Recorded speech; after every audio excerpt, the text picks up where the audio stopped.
বাদ মাগরিব অধিবেশনে এখন আপনাদের সামনে মূল্যবান বয়ান পেশ করবেন নায়েবে আমিরুল মুজাহিদিন আলহাজ হযরত মাওলানা মুফতি সৈয়দ মোহাম্মদ ফয়জুল করিম শায়েখে চরমনাই।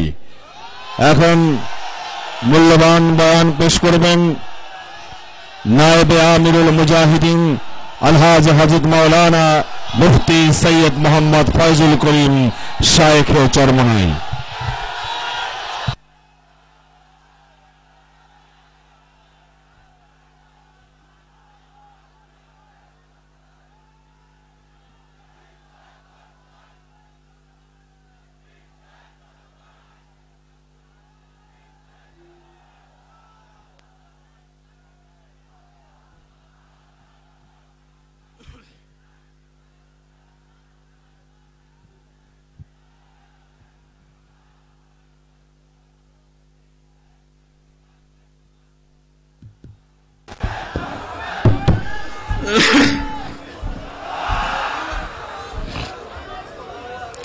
السلام عليكم ورحمة الله وبركاته.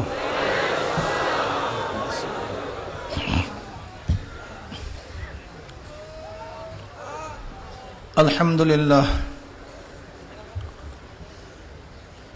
لله نحمده ونستعينه ونستغفره ونعوذ بالله من شرور أنفسنا من يهد الله فلا مضل له ومن يضلله فلا هادي له ونشهد أن لا إله إلا الله وحده لا شريك له ونشهد أن محمدا عبده ورسوله أما بعد فأعوذ بالله من الشيطان الرجيم بسم الله الرحمن الرحيم إن الله وملائكته يصلون على النبي يا أيها الذين آمنوا صلوا عليه وسلموا تسليما اللهم صل على سيدنا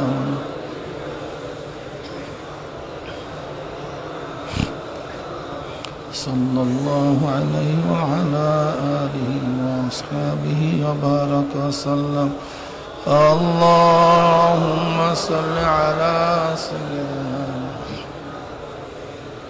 وحبيبنا مولانا محمد صلى الله عليه وعلى آله وأصحابه وبارك وسلم اللهم صل على سيدنا ونبينا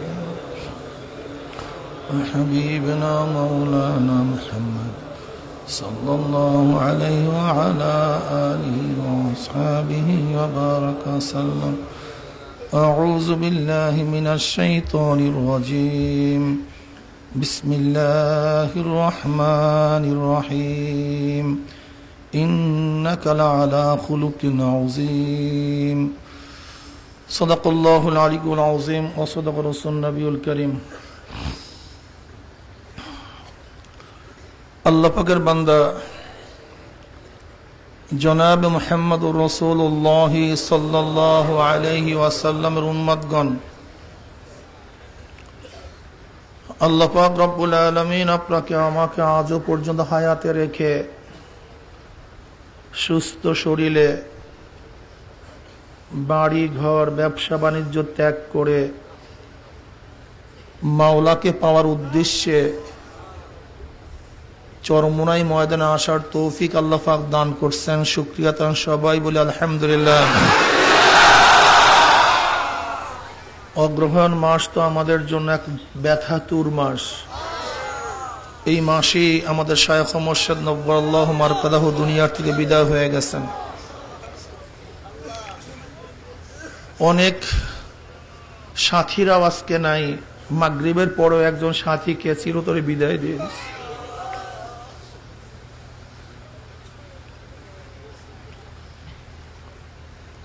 অনেকে অসুস্থ আছে, আসতে পারে নাই, মনে খুব ব্যথা। ওই সাক্ষাৎ করার সময় 3 ভাই আসছে, বলছে যে হযরত, এই 46 বছরের মধ্যে আব্বাজান একবারও মাহফিল কামাই দেয় নাই, কিন্তু এবার আসতে পারে নাই। এরকম অনেক ভাইদেরকে দেখছি আসতে পারে নাই, খবর নিছি অসুস্থ, কিন্তু আল্লাহ পাক রব্বুল আলামিন আপনাকে আমাকে এখন পর্যন্ত সুস্থ রাখছেন।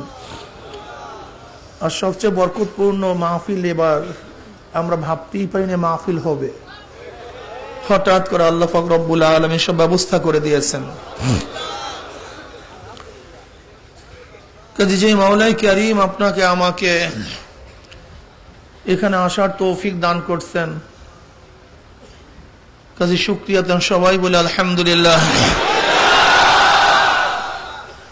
বহুত বড় নেয়ামত। চরমোনাই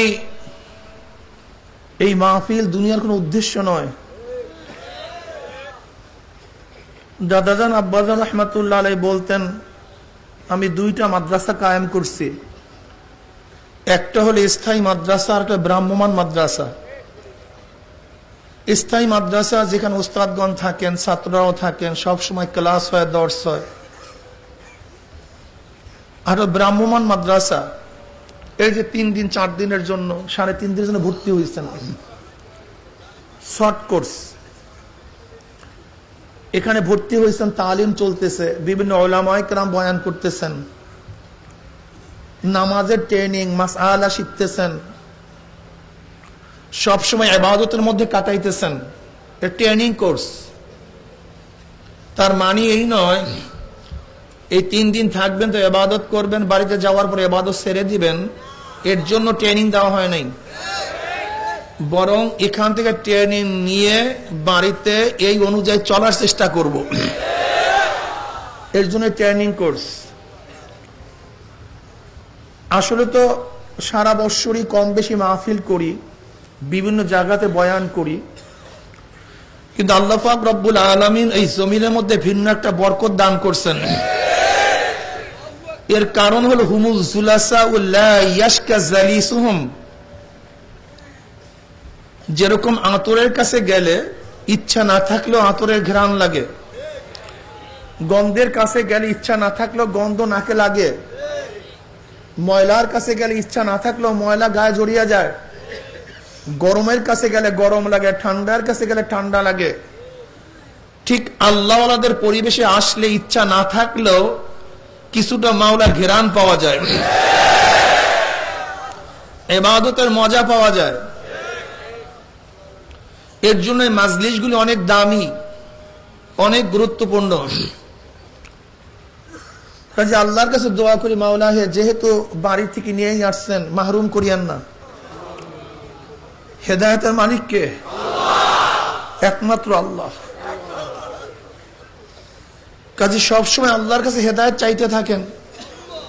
যখনই নামাজে দাঁড়াবেন, সিরাতাল মুস্তাকিম পড়বেন, শুনবেন, খেয়াল করবেন, তখনই খেয়াল করবেন, আল্লাহ তুমি আমাকে পরিপূর্ণ হেদায়েত দিয়ে দাও।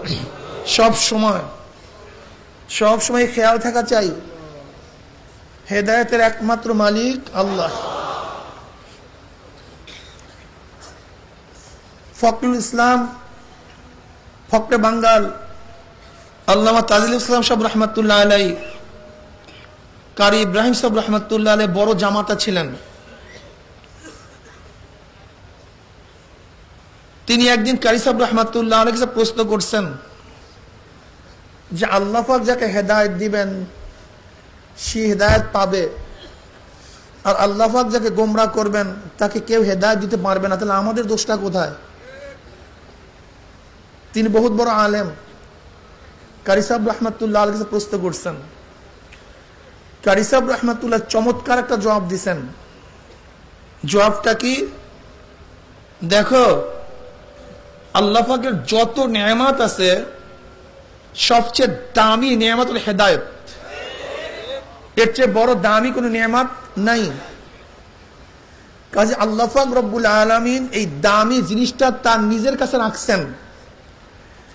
যদি হেদায়েত অন্য কারোর কাছে থাকতো তাহলে মানুষ তার কাছেই হেদায়েত চাইতো। যদি কোনো দোকানে পাওয়া যাইতো, দোকানের মুখাফিকি হইতো, কোন ব্যক্তির কাছে পাওয়া গেলে ব্যক্তির মুখাফিকি হইতো। এর জন্য আল্লাহ পাক রব্বুল আলামিন হেদায়েত রাখছেন নিজের হাতে। আল্লাহ পাক কি চান? বান্দা আমার কাছে হেদায়েত চাইবে, আমি তাকে হেদায়েত দিয়া দেব। বান্দার কাজ হেদায়েত চাওয়া, আল্লাহর কাজ হেদায়েত দেওয়া। আল্লাযীনা জাহাদু ফীনা লানাহদিয়ান্নাহুম সুবুলানা। যদি হেদায়েত পাওয়ার জন্য সাধনা করি, চেষ্টা করি, কোশিশ করি, আল্লাহ পাক ওয়াদা করছেন তাকে পাওয়ার একটা রাস্তা নয়, সাবিলের জামা সুবুল, আল্লাহ পাক রব্বুল আলামিন তাকে পাওয়ার বহুত রাস্তা দেখায়া দিবেন। কাজে আমাদের কাজ হেদায়েতের পথে চলা, আমার মাওলার কাজ হেদায়েত দেওয়া। এই উদ্দেশ্যে এখানে আসছি, অন্য কোন উদ্দেশ্যে এখানে আসি নাই। যাই হোক, জুমার আগে আমি কিছু আলোচনা করতেছিলাম, যেহেতু বর্তমান জমানায় সরদার দু আলম আলাইহিস সালাতু ওয়াস সালামকে নিয়েই ওদের যত মাথা ব্যথা, নবী আলাইহিস সালাতু ওয়াস সালামকে টেররিস্ট, সন্ত্রাসী বানাবার জন্য ওরা চক্রান্ত করতেছে। ইসলাম ধর্মকে সন্ত্রাসী ধর্ম হিসাবে চিহ্নিত করার জন্য ওরা প্রোগ্রাম হাতে নিয়েছে। এর জন্য সরদার দু আলম আলাইহিস সালাতু ওয়াস সালাম সম্পর্কে কিছুটা ধারণা আমাদের থাকা উচিত।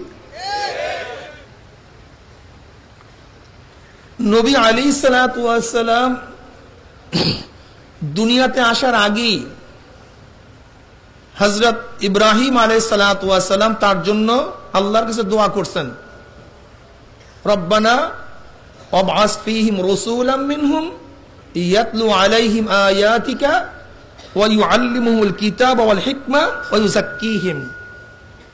হযরত ঈসা আলাইহিস সালাতু ওয়াস সালাম সুসংবাদ প্রদান করেছেন। নবী আলাইহিস সালাতু ওয়াস সালাম দুনিয়াতে আসার আগে আব্দুল মুত্তালিব হেরেমের মধ্যে শোয়া অবস্থায় ছিলেন। তিনি স্বপ্নে দেখছেন হঠাৎ করে একটা গাছ উঠছে, দেখতে না দেখতে গোটা গাছটা গোটা দুনিয়াকে ছড়িয়ে দিস। তার মধ্য থেকে একটা আলো বের হয়েছে, যে আলোটা গোটা দুনিয়াকে আলোকিত করে ফেলছে। কুরাইশ যুবকরা সেই গাছকে ধরতে যায়, একটা যুবক তার পাশে থেকে তাদের ঘাড় মটকায়া দিতে আসছে।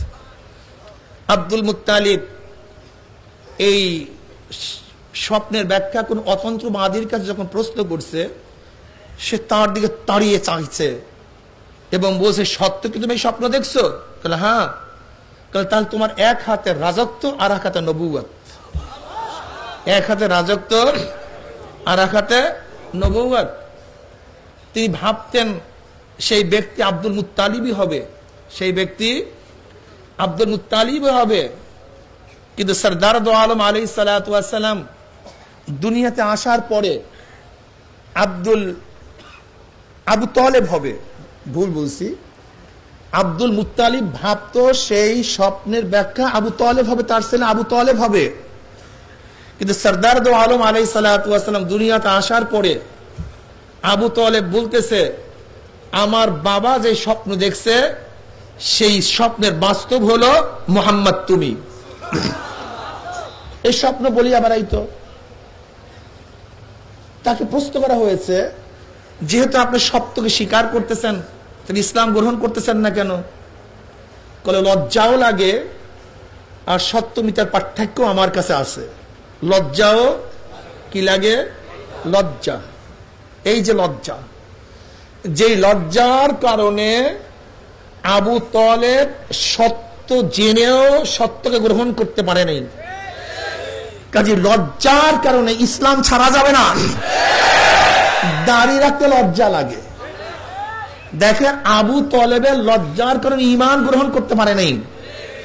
আমরা অনেকে লজ্জার কারণে দাড়ি রাখতে পারি না, অনেকে লজ্জার কারণে টুপি পড়তে পারি না, অনেকে লজ্জার কারণে সুন্নাত অনুযায়ী চলতে পারি না, অনেকে লজ্জার কারণে বোরকা পড়তে পারি না, অনেকে লজ্জার কারণে দিন পালন করতে পারি না। মনে রাখতে হবে, আবু তালেব সত্য মিথ্যার সবকিছু হিসাব নিকাশ তার কাছে ছিল, কিন্তু লজ্জা থাকার কারণে দিন ইসলাম গ্রহণ করতে পারে নাই।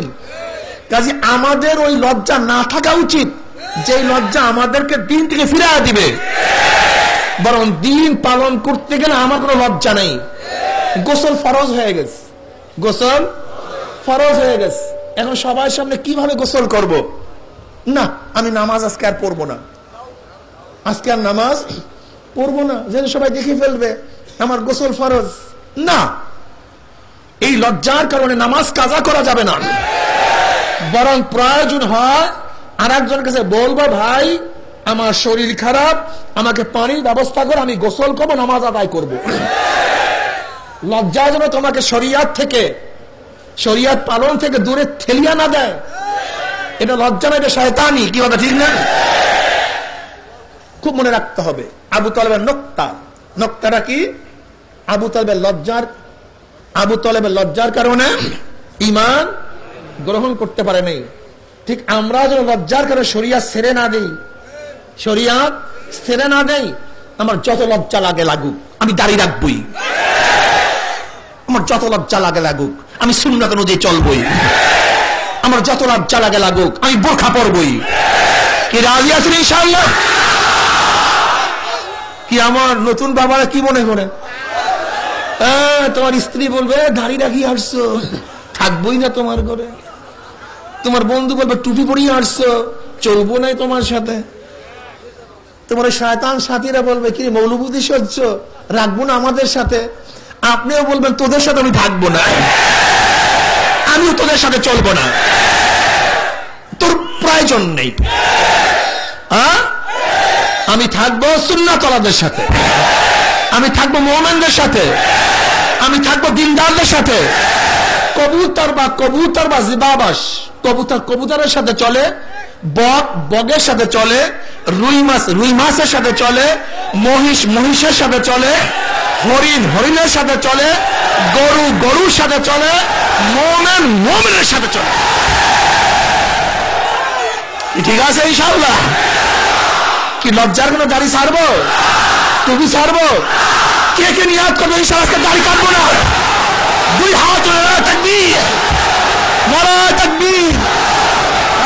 কারবার ফতে আলহামদুলিল্লাহ।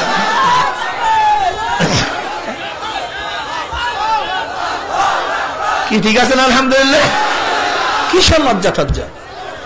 ভাববেন নাস্তিকরা, বড় বড় ওই শাহবাগী নাস্তিকরা দেখবেন এত বড় মহিলাদের মতো চুল রাখে, বেনি করে, এত বড় বড় মোষ রাখে, দাঁত মাজে না, জামা কাপড় ময়লা, এত বিশ্রী অবস্থা চলাফেরা করতে যদি লজ্জা না লাগে, তো আমি সুন্নাত অনুযায়ী চলতে আমার লজ্জা লাগবে কেন? বোকা তুমি বুঝো না কেন? তুমি কি বোকা হয়ে গেছে? যদি একটা নাস্তিক তার নাস্তিকতা প্রমাণ করার জন্য এত বড় চুল রাখে, মুছ রাখে, কি হাবি যাবি আর চেহারা সাজায়, যদি ওরা নাস্তিকতাবাদ প্রচার করার জন্য, ফ্যাশন করার জন্য আঁটুর মধ্যে প্যান্ট কাটতে পারে, দেখছেন, শর্ট প্যান্ট পরে হাঁটতে পারে, পাশার দ্বারে শিখতে পারে, কিসের জন্য? একটু মডেল আধুনিকতা সাজছে। যদি একটা ভদ্র মানুষ অভদ্র ভাবে মডার্ন হওয়ার জন্য রাস্তায় বের হতে পারে, তাহলে আমি সুন্নাত পালন করতে গিয়া আমি সুন্নাত অনুযায়ী রাস্তায় বের হতে পারবো না কেন? তোমার বুদ্ধির কি কোনো কমতি আছে নাকি? দারুণ কমতি তোমার বুদ্ধির মধ্যে, দারুণ কমতি। Manmohan Singh, prime minister of Bharat, doctor, Sikh ধর্ম পালন করার জন্য তার পট্টির মধ্যে বিশাল বিশাল চুল, যেহেতু সে শিখ ধার্মিক।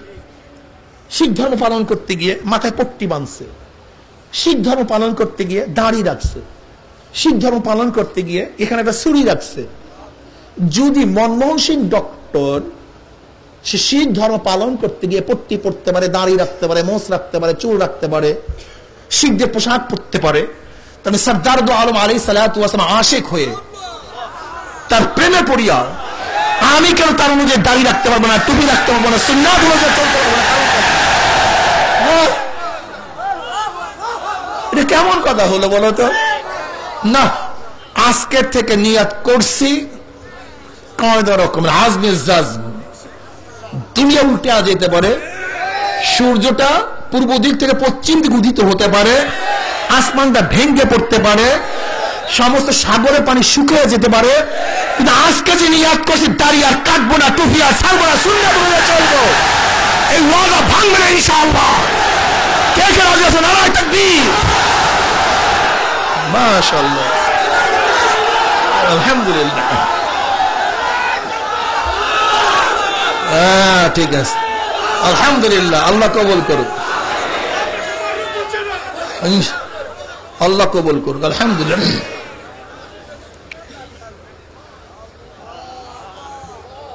সুন্নাত খুব মজার জিনিস। আবু তালেবের লজ্জায় তার ঈমান থেকে মাহরুম করিয়া দিছে, কাজে আমার লজ্জা আমার ইসলাম থেকে মাহরুম করিয়া না দেয়, আলহামদুলিল্লাহ।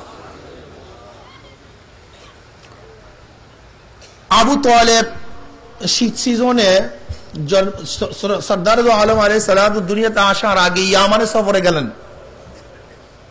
সফরে যাওয়ার পরে এক ইহুদি পণ্ডিত,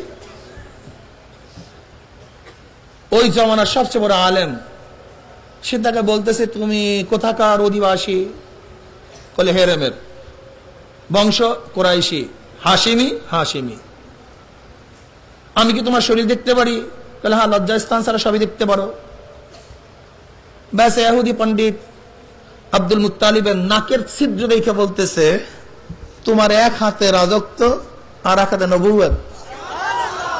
আমি ধারণা করছিলাম এ তো বনু জোহরার থেকে হবে। বনু জোহরার থেকে কেমন হলো? বিয়ে করছো? বলে না। বলে যাও বনু জোহরায় গিয়ে বিয়ে করে নাও। আব্দুল মুত্তালিব এরকম বহু স্বপ্ন দেখছে। একদিন হেরামের মধ্যে ঘুমানো অবস্থায় স্বপ্ন দেখতেছে, এক আগন্তুক আসছে, বলে তুমি বাররা খনন করো। বাররা কি? আগন্তুক চলে গেছে। পরের দিন আসছে, এসে বলতেছে তুমি তায়েবা খনন করো। বলে তায়েবা কি? আগন্তুক চলে গেছে। পরের দিন আবার আসছে, বলে জমজম খনন করো। কোথায় পাবো? বলে যেখানে ময়লার স্তূপ, রক্ত পড়ে আছে, যেখানে পোকারা বাসা করছে, কাক যেখানে চঙ্গল মারতেছে, সেখানে খুঁজতে থাকো, জমজম পেয়ে যাবা। যেখানে জমজম কুয়া, সেখানে আরবরা হেরেমের অধিবাসীরা ময়লা ফালাইতো। কোন এক কবিলা গরু জবে করার সময় গরু ছুটে এসে সেখানে পড়ে গেছে, কাজে সেখান থেকে রক্ত পড়ছে, পিপিলিকায় রক্ত খাইতেছে, পোকা জমছে, একটা কাক রক্তের উপর ছোবল মারতেছে। আব্দুল মুত্তালিব বুঝতে পারছে যে আমার স্বপ্নের সেই জায়গায় এইটাই সেই জায়গা। এখানে আরেকটা মনে রাখতে হবে, আসলে আব্দুল মুত্তালিবের নাম হলো সায়েবা। মুহাম্মদ সাল্লাল্লাহু আলাইহি ওয়াসাল্লাম বাবার নাম আব্দুল্লাহ, তার বাবার নাম আব্দুল মুত্তালিব, তার বাবার নাম হাশেম। এই হাশেমের নাম হলো আমর। হাশেমকে কেন হাশেম রাখা হয়? হাশেম অর্থ হলো চিনা ফারনা। যেহেতু প্রথম হাজিদেরকে যে ব্যক্তি রুটি চিড়িয়া চিড়িয়া খাওয়াইছে, সেই ব্যক্তি হলো হাশেম, এই জন্য তার নাম দেওয়া হয়েছে হাশেম। তার নাম হলো আমর, আমর ইবনে আব্দুল মানাফ। এই হাশেম একবার সিরিয়া গমন করার সময় মদিনাতে যখন যান, সেখানে বিবাহ করেন। বিবাহ করার পরে সেই ঘরে বাচ্চা আসছে, তিনি চলে গেছেন, প্রতিমধ্যে মারা গেছেন, আসতে পারেন নাই। বাচ্চা জন্ম হয়েছে, বাচ্চার মাথার এখান থেকে সাদা চুল হয়েছিল, এই জন্য তার নাম রাখে সায়েবা, সাদা সায়েবা। হাশেম তার ভাইয়ের নাম মুত্তালিব, তার ভাইয়ের নাম কি? মুত্তালিব। এই মুত্তালিব যখন জানছে তার ভাই বিবাহ করছে মদিনায় এবং তার ভাইয়ের একটা সন্তান আছে, তার ভাই সেই সন্তানকে খোঁজার জন্য সে মদিনায় গেছে। যাওয়ার পরে পরিচয় পেয়েছে, পাওয়ার পর বলতেছে তুমি তো হেরেমের অধিবাসী, কুরাইশি, তোমার বাবার নাম হাশেম ছিল, তুমি চলো আমাদের সাথে। কারণ আমি আমার মার অনুমতি ব্যতীত যেতে পারবো না। তার মার কাছে গেছে, কারণ আমি অনুমতি দিতে পারি না। তাহলে আপনি কেনই বা দিবেন না? সে হেরেমে যাবে, হরিমের অধিবাসী, কাবাগর সবচেয়ে সম্মানিত স্থান। যখন তার মাকে বোঝানো হয়েছে, সে অনুমতি দিছে। এবার মুত্তালিব তাকে উটের পিছনে নিয়ে আসতেছে। যখন হেরেমের মধ্যে ঢুকছে, তখন অনেকেই ভাবছে যে এটা মুত্তালিবের গোলাম। এর জন্য নাম দিচ্ছে আব্দুল মুত্তালিব, মুত্তালিবের গোলাম। কিন্তু তার নাম হলো সায়বা। তার নাম কি? সায়বা। তা আব্দুল মুত্তালিব সে সেখানে জমজম কুয়া খনন করা শুরু করছে। কিন্তু যতই খনন করে পানি পায় না, পানি পায় না। এবার সে মান্নত করছে, আল্লাহ যদি আমি পানি পেয়েই যাই, তাহলে আমার 10 সন্তানের মধ্যে থেকে একটা সন্তান তোমার রাস্তায় কোরবানি করব। আল্লাহর কি কৃষ্ণ মান্নত করার পরপরই জমজম থেকে পানির ফোয়ারা শুরু হয়ে গেছে, পানির ফোয়ারা শুরু হয়ে গেছে। এবার কুরাইশরা বলতেছে যে জমজম তো আমাদের পূর্বপুরুষের, কাজে এর মধ্যে আমরাও কি আছি? শরীক আছি। বলে না, তোমরা করে সে শরীক, তোমরা তো শরীক নেই। এটা আমাকে দেখানো হয়েছে, আমি খনন করছি, তোমাদের কিসের শিরকাত? কারণ আমাদের শরীক আছে। তা ফয়সালা কে করবে? শিয়া আর অমুক অতন্ত্রবাদী, সেইটা ফয়সালা করবে। চলো যাই। রওনা করছে, 2 কাফেলায় রওনা করছে।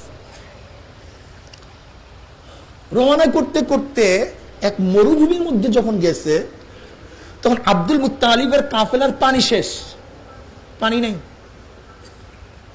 এখন অন্য কাফেলার কাছে পানি চাইছে, করে না, পানি দেওয়া যাবে না, কারণ আমাদের অবস্থা জানা নেই। যদি আমাদের পানি শেষ হয়ে যায়, তাহলে অবস্থাটা কি হবে? পানি দেবো না। এখন আব্দুল মুত্তালিব বলছে, কি করব? পানির পিপাসাতে মরতে হবে। তাহলে যেই ব্যক্তি প্রথম মরবে, যারা থাকবে তারা তাকে দাফন করবে। দ্বিতীয় যে মরবে, যারা থাকবে তারা দাফন করবে।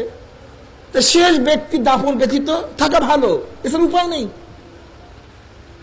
তারা সুফর্দ করছে মৃত্যু। এবার আব্দুল মুত্তালিব বলতেছে, যেহেতু আমরা মৃত্যুর কাছে আমাদের জীবন সুফর্দই করছি, তাহলে আমরা পানি তালাশ করি না কেন? যতই মরুভূমি হোক না কেন, পানি তালাশে নামি। এবার আব্দুল মুত্তালিব যখন তার উটের কাছে গেছে, উট খান খান খান খান করে আওয়াজ দিস, খুরা যখন নাড়া মারছে, সেখান থেকে পানির ফোয়ারা শুরু হয়ে গেছে মরুভূমির মধ্যে। এবার অন্য কাফেলা বলতেছে, সিরিয়া যাওয়ার দরকার নেই, ফয়সালা হয়ে গেছে। কেন? বলে যেই মাওলাই কারীম এই মরুভূমির মধ্যে তোমার জন্য পানির ব্যবস্থা করছে, সেই মাওলাই জমজম তোমাকেই দান করছে, ফয়সালার দরকার নেই, চলো যাই। এবার 10 পুত্র যখন বড় হয়ে গেছে, এবার মান্নত পূরণ করবে, মান্নত পূরণ করবে। কিন্তু সে তো নাম বলে নাই কাকে জবে করবে, নাম তো বলে নাই। কোন পুত্রকে? কোরা ঢালো, কোরা যার নাম উঠে তাকে জবে করতে হবে। কোরা ঢালস, নাম উঠছে আব্দুল্লাহ, মোহাম্মদ ইবনে আব্দুল্লাহর নাম উঠছে। আবারও আব্দুল্লাহর নাম, আবারও আব্দুল্লাহর নাম। এবার সরদার দো আলম আলাইহিস সালাতু আব্বাকে জবে করার জন্য রওনা করছে। কিন্তু আব্দুল্লাহর বোনেরা ধরছে আক্রায়া তার বাবাকে, আব্বু আমার ভাই পরিবর্তন করে জানোয়ার জবে করে দেন, কোরা ঢালেন জানোয়ারের উপরে, আল্লাহ হতবা ফেরত দিতে পারে। আমাদের পূর্বপুরুষ ইসমাইলকে যেরকম আল্লাহ পাক জবেকৃত জানোয়ারের বিনিময় ফেরত দিছে, তার পরিবর্তে কোরা ঢালেন, হয়তো ফেরত দিতে পারে। তাই তো। এবার আব্দুল্লাহকে একদিকে, 10টা উট একদিকে। এবার আব্দুল্লাহর নাম 12 আর 10। এবার আব্দুল্লাহর নাম 12 আর 10। এবার আব্দুল্লাহর নাম 12 আর 10। এবার আব্দুল্লাহর নাম 12 আবার 10। এবারও এরকম করতে করতে যখন 100 উট পূর্ণ হয়ে গেছে, এবার 100 উটের নাম চলে আসছে। আব্দুল মুত্তালিব আব্দুল্লাহর পরিবর্তে 100 উটকে জবে দিয়া দিস। এর জন্য কেউ যদি কাউকে খুন করে, সরদার দো আলম আলাইহিস সালাতু ওয়াস সালাম সেই হুকুম রাখছেন দিয়াত 100 উটের মূল্য, যেহেতু তার বাবাকেও আল্লাহ পাক রব্বুল আলামিন 100 উটের পরিবর্তে ফেরত দিয়া দিচ্ছেন। এর জন্য এক ইহুদি সরদার দু আলম আলাইহিস সালাতু ওয়াস সালামের কাছে কিছু চাওয়ার আগে বলছে, হে 2 জবিহা সন্তান, আমাকে কিছু দাও। 2 কে? ইসমাইল আলাইহিস সালাতু ওয়াস সালাম, সে তো জবাই হইতে গেছিল, আল্লাহ পাক ফেরত দিয়ে দিস। তার বাবা আব্দুল্লাহকে জবাই করার জন্য নিছিল, আল্লাহ পাক ফেরত দিয়ে গেছে। এলে 2 জবিহা সন্তান, আমাকে কিছু দাও। এই হেরেমের মধ্যে জমজম কুয়া, এই বরকত হলো সরদার দু আলম আলাইহিস সালাতু ওয়াস সালামের, অন্য কেউ না। সে আসতেছে, তো সরদার দু আলম আসতেছে, সব ব্যবস্থা করতে হবে। সব কি করতে হবে? ব্যবস্থা করতে হবে, সব তার বরকত। সরদার দু আলম আলাইহিস সালাতু ওয়াস সালাম দুনিয়াতে আসার 50 রাত্রি ব্যবধান ছিল। আসহাবে ফিল, আব্রাহাম যখন আসছিল, এই আব্রাহামের ঘটনা আর সরদার দু আলম আলাইহিস সালাতু ওয়াস সালাম দুনিয়াতে আসার মধ্যে ব্যবধান ছিল 50 রাত্রির। যখন আব্রাহাম আসছে, কিসের জন্য আসছে আব্রাহাম? চলো কুরাইশরা যাই। আব্দুল মুত্তালিব বলছে, বলে তুমি যাও, আমরা যাব না। কিন্তু আব্দুল মুত্তালিব কি করবো? গেছে। বলতে তুমি আসছো কেন? আসছো কেন? বলে কাবাকে ধ্বংস করার জন্য। তুমি যদি কিছু চাইতে, আমরা তোমার কাছে উপরেও করে নিয়ে যাইতাম, এখানে আসছো কেন? কিসের দরকার ছিল এত কষ্ট করে এখানে আসা ইয়ামান থেকে? কিছু নেওয়ার জন্য আসি নাই, তোমরা যে কাবাকে শ্রদ্ধা করো, সম্মান করো, তোয়াফ করো, বাইতুল্লাহ বলো, আল্লাহর ঘর বলো, ওইটাকে আজকে ধুলার সাথে মিটায় দেবো, রাখবো না। এবার কি করবে? বিশাল কাফেলা এসে, যুদ্ধে সম্ভব না, যুদ্ধ সম্ভব না। এবার আব্দুল মুত্তালিব কাবা গৃহে বলতেছে, রব্বে মালিক, রব্বে কাবা, আমার দায়িত্ব আমার উটকে হেফাজত করা, সংরক্ষণ করা, আর তোমার দায়িত্ব তোমার ঘরকে সংরক্ষণ করা। আমি আমার উটকে হেফাজত করলাম, তুমি তোমার কাবাকে হেফাজত করো, যাও। এই দোয়া করে আব্দুল মুত্তালিব সমস্ত উট নিয়ে পাহাড়ে উঠছে। ওইদিকে দেখে জেদ্দার তরফ থেকে শূন্য দল আসছে, ছোট ছোট পাখি। তো এরা আবাবিল, এই যে আমরা আবাবিল পাখি বলি না, এটা ঠিক না। আল্লামা সৈয়দ রহমতুল্লাহ আলাইহি খাশাইশুত কুবরার মধ্যে ঘটনা করে নিয়ে আসছেন বিস্তারিত ভাবে। তিনি বলছেন, ওই পাখি তার আগে কোনোদিন দেখা যায় না, পরেও দেখা যায়নি। ওই পাখির চেহারা ছিল হিংস্র প্রাণীর মতো। 3টা বোমা বহন করছে, 2 পাখের মধ্যে 2টা, ঠোঁটের মধ্যে একটা। সাইজ ছিল মুসুরি ডালের চেয়ে একটু বড়, কলির ডালের চেয়ে একটু ছোট। এই হলো বোমার সাইজ। কিন্তু তাসির কি, যখন উপর থেকে ফালায়া দিত, হাতি এপার ওপর হয়ে যেত, পিঠের উপর হাতির পড়তো, নিচ থেকে বের হয়ে যেত। যার গায়ে লাগতো এরকম বড় বড় ঠুসকা উঠিয়া যেত। ওই বৎসরই প্রথম বসন্ত দেখা দেয়, এর আগে বসন্ত ছিল না। যাই হোক, বহুত ঘটনা। সরদার দু আলম আলাইহিস সালাতু ওয়াস সালামের সমস্ত বর্ণনা আগেকার কিতাবের মধ্যে দেওয়া ছিল। হযরত মূসা আলাইহিস সালাতু ওয়াস সালাম তাওরাত তেলাওয়াত করার সময় তিনি দেখেন একদল নবীর উম্মতের প্রশংসা আছে, যারা আসবে সবাই শেষে, কিন্তু নেকের প্রতিযোগিতা চলে যাবে সবার অগ্রে। মূসা আলাইহিস সালাতু ওয়াস সালাম বললেন, মাওলা, তাদেরকে আমার উম্মত করে দাও। বললেন, না, তো আখিরি নবীর উম্মত। এবার একদল উম্মতের প্রশংসা দেখতেছে, যাদের ইনজিল যাদের বুকের মধ্যে থাকবে, মৌমাছির মধ্যে ঘুনগুন ঘুনগুন করে তেলাওয়াত করবে, মাওলা হে, এদেরকে আমার উম্মত করে দাও। তাহলে আখিরি নবীর উম্মত। তাওরাতের মধ্যে একদল উম্মতের প্রশংসা দেখতেছে। কি প্রশংসা? যাদের জন্য গনিমতের মাল হালাল করা হবে। কারণ নবী মূসা আলাইহিস সালাতু ওয়াস সালামের উম্মতের জন্য গনিমতের মাল হালাল ছিল না। যাদের জন্য গনিমতের মাল হালাল করা হবে, আল্লাহ এদেরকে আমার উম্মত করে দাও। এটা তো আখিরি নবীর উম্মত। নবী মূসা আলাইহিস সালাতু ওয়াস সালাম তাওরাতের মধ্যে একদল উম্মতের অবস্থান দেখতেছে। কি দেখতেছেন?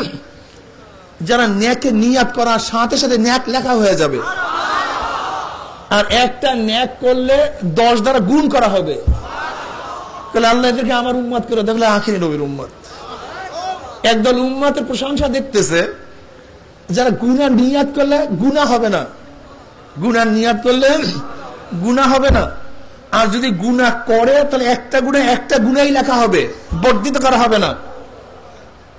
আর কি দেখলেন, যত বেশি গুনাহ করুক না কেন খালেস তওবা করার সাথে সাথে আল্লাহ পাক সব মাফ করে দিবেন। তাহলে আল্লাহ এদেরকে আমার উম্মত করে দাও, তো আখিরি নবীর উম্মত। এরকম একটার পর একটা যখন বলতেছে শুধু আখিরি নবীর উম্মত, এবং নবী মুসা বলতেছে তাহলে আমারও তার উম্মত করে দাও। জালেম ও নেমখারাম মুসা আলাইহিস সালাতু ওয়াস সালাম সহ আগেকার নবীরা পর্যন্ত যেই নবীর উম্মত হওয়ার জন্য আল্লাহর কাছে আরজি পেশ করছে, আল্লাহর কাছে দরখাস্ত করছে, দোয়া করছে, আল্লাহ পাক রব্বুল আলামিন বিনা চেষ্টায় বিনা সাধনায় সেই নবীর উম্মত হিসেবে কবুল করে নিয়েছেন। এরপরেও সেই সরদার দু আলম আলাইহিস সালাম অনুকরণ অনুসরণ করবা না, করতে পারবো না, তোমার চেয়ে আমার চেয়ে বড় নেমখারাম আর দুনিয়াতে কেউ হতে পারে না। সবচেয়ে বড় নেমখারাম আমরা। আয় খোদা কুরবাশ হওয়াম ইহসাব আর ইহসান কর দাইম। আল্লাহ পাক রব্বুল আলামিন এত ইহসান করছেন, দরখাস্ত বিহীন, চাওয়া বিহীন আল্লাহ পাক রব্বুল আলামিন আখির নবীর উম্মতে শরাফত দান করছেন। এর চেয়ে বড় শুকরিয়ার বিষয় কিছুই হতে পারে না। শুধু উম্মতের বর্ণনা নয়, নবী আলাইহিস সালাতু ওয়াস সালামের সাথী কারা থাকবে তাদের বর্ণনাও আগেকার কিতাবের মধ্যে দেয়া আছে। খত আবু বকর সিদ্দিক রাদিয়াল্লাহু ফরমান, জাহেলি যুগে আমি ইয়ামানে সফরে গেলাম, এক ইহুদি পণ্ডিত, 10 কম 400 বছর তার বয়স, 10 কম 400 বছর তার বয়স। সে আমাকে দেখে বলতেছে তোমার বাড়ি কই? বলে হেরেমে। কোন বংশের? বলে কুরাইশি। বলে আমি কি তোমার শরীর দেখতে পারি? বলে লজ্জাস্থান বেঁধে দেখতে পারো। তখন তিনি আমার পেট উঠালেন, একটা তিলা দেখলেন এবং বললেন যে আখির নবীর 2 জন সাথী হবে, একজন মুরব্বী বুড়া আর একজন যুবক। আমি শপথ করে বলতে পারি সেই ব্যক্তি তুমি। সেই ব্যক্তি আব্দুল্লাহ ইবনে আব্বাস রাদিয়াল্লাহু আনহু রাওয়ায়াত করেন, ওমর ইবনে খাত্তাব রাদিয়াল্লাহু আনহু ঘটনা, জুয়ান বয়সে গেছেন তার সাথীদের সাথে সিরিয়ায় সফর করার পরে তার সাথীদেরকে বলছে তোমরা চলে যাও, আমি একটু পরে আসব। এক গির্জার কাছে, গির্জার মধ্য থেকে একজন ব্যক্তি বের হয়েছে, পুরোহিত বের হয়ে তাকে বলতেছে একটা টুকরি নাও, এই কোদাল নাও, আমার গির্জার মধ্যে যে মাটির স্তূপ আছে এটাকে ফেলে দাও। উমার তো জন্মগতই উমার, কি কথা ঠিক না? তাহলে আমি কেন ফেলবো?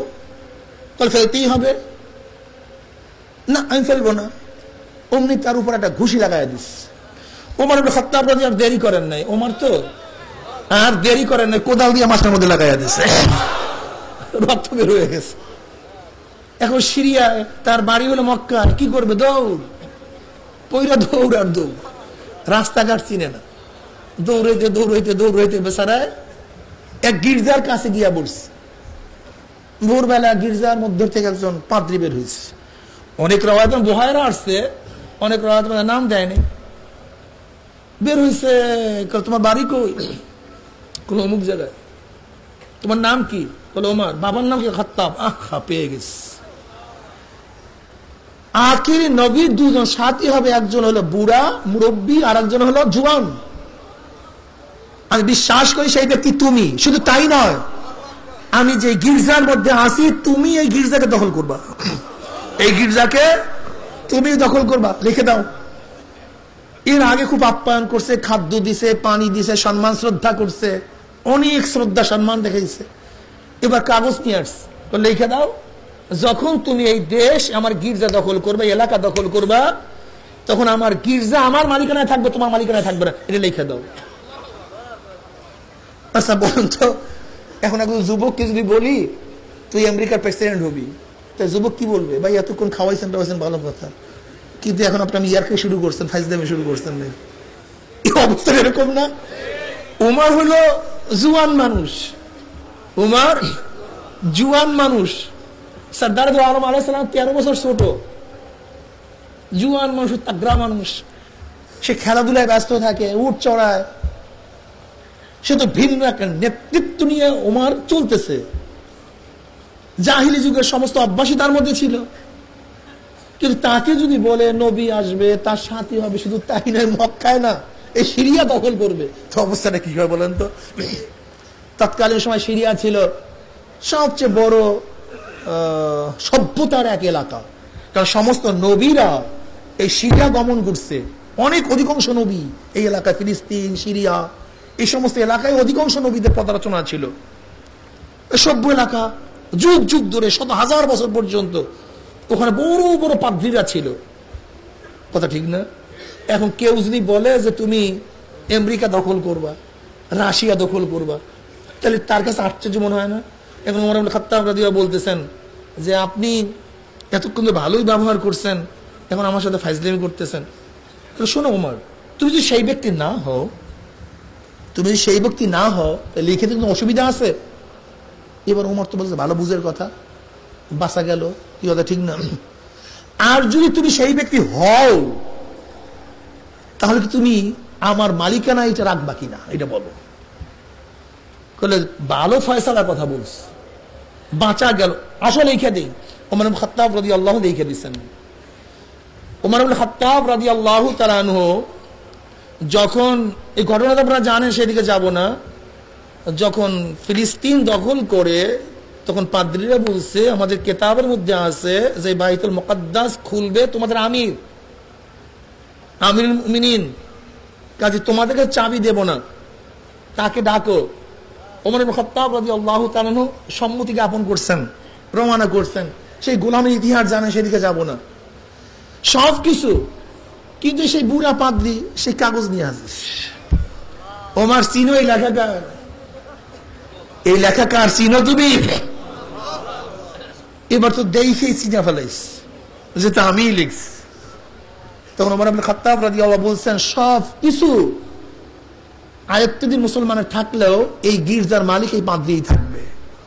তো আগেকার কিতাবের মধ্যে সাহাবাদের ঘটনা, উম্মতের ঘটনা, তার সাথীদের ঘটনা লেখা ছিল, কি কথা ঠিক না?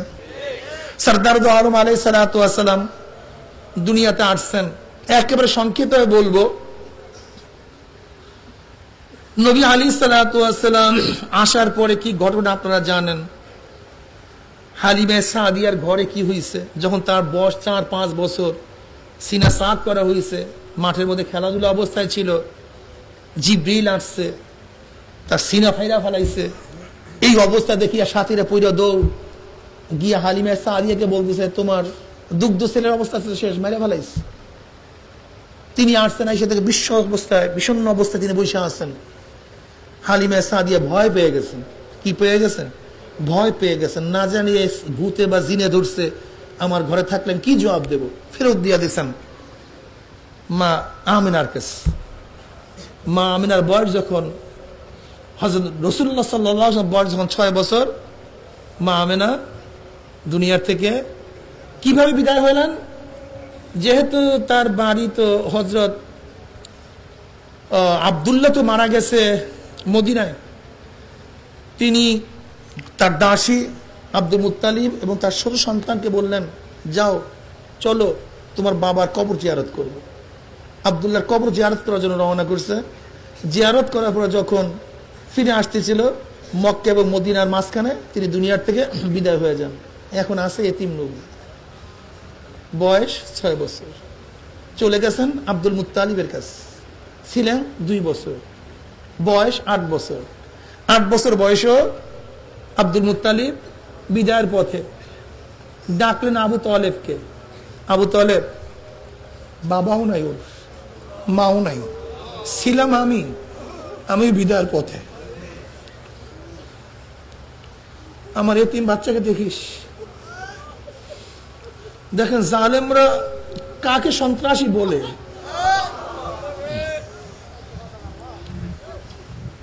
এটা প্রমাণ করার জন্য বহু সময়ের প্রয়োজন, শুধু একটু আমি টাচ দিয়ে দিতেছি। আবু তালেব নসিহত শুনছেন, ভালো মতো শুনছেন।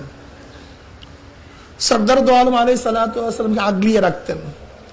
বয়স যখন 40, 570 ঈসাই সালে নবী আলাইহিস সালাতু ওয়াস সালাম রোহি আসছে। বর যখন 25 বিবাহ করছেন খাদিজা কুবরা রাদিয়াল্লাহু তাআলা আনহাকে। খাদিজা কুবরা রাদিয়াল্লাহু তাআলা খুব ভালোবাসতেন, শ্রদ্ধার ভালোবাসতেন। নবী আলাইহিস সালাতু ওয়াস সালাম বলছে, আমি সবাই ঋণ পরিশোধ করতে পারছি, কিন্তু খাদিজার ঋণ আমি পরিশোধ করতে পারবো না। যখন সবাই আমাকে বয়কট করছে, খাদিজা আমাকে বয়কট করে নাই। যখন সবাই আমাকে খারাপ জানছে, খাদিজা আমাকে ভালো জানছে। আমার সেবা শুশ্রূষা অর্থ দিয়ে যখন আমাকে সবাই দান করে নাই, তার অর্থের মালিক আমাকে বানায় দিয়েছে। কাজে আমি খাদিজার ঋণ কোনোদিন শোধ করতে পারবো না।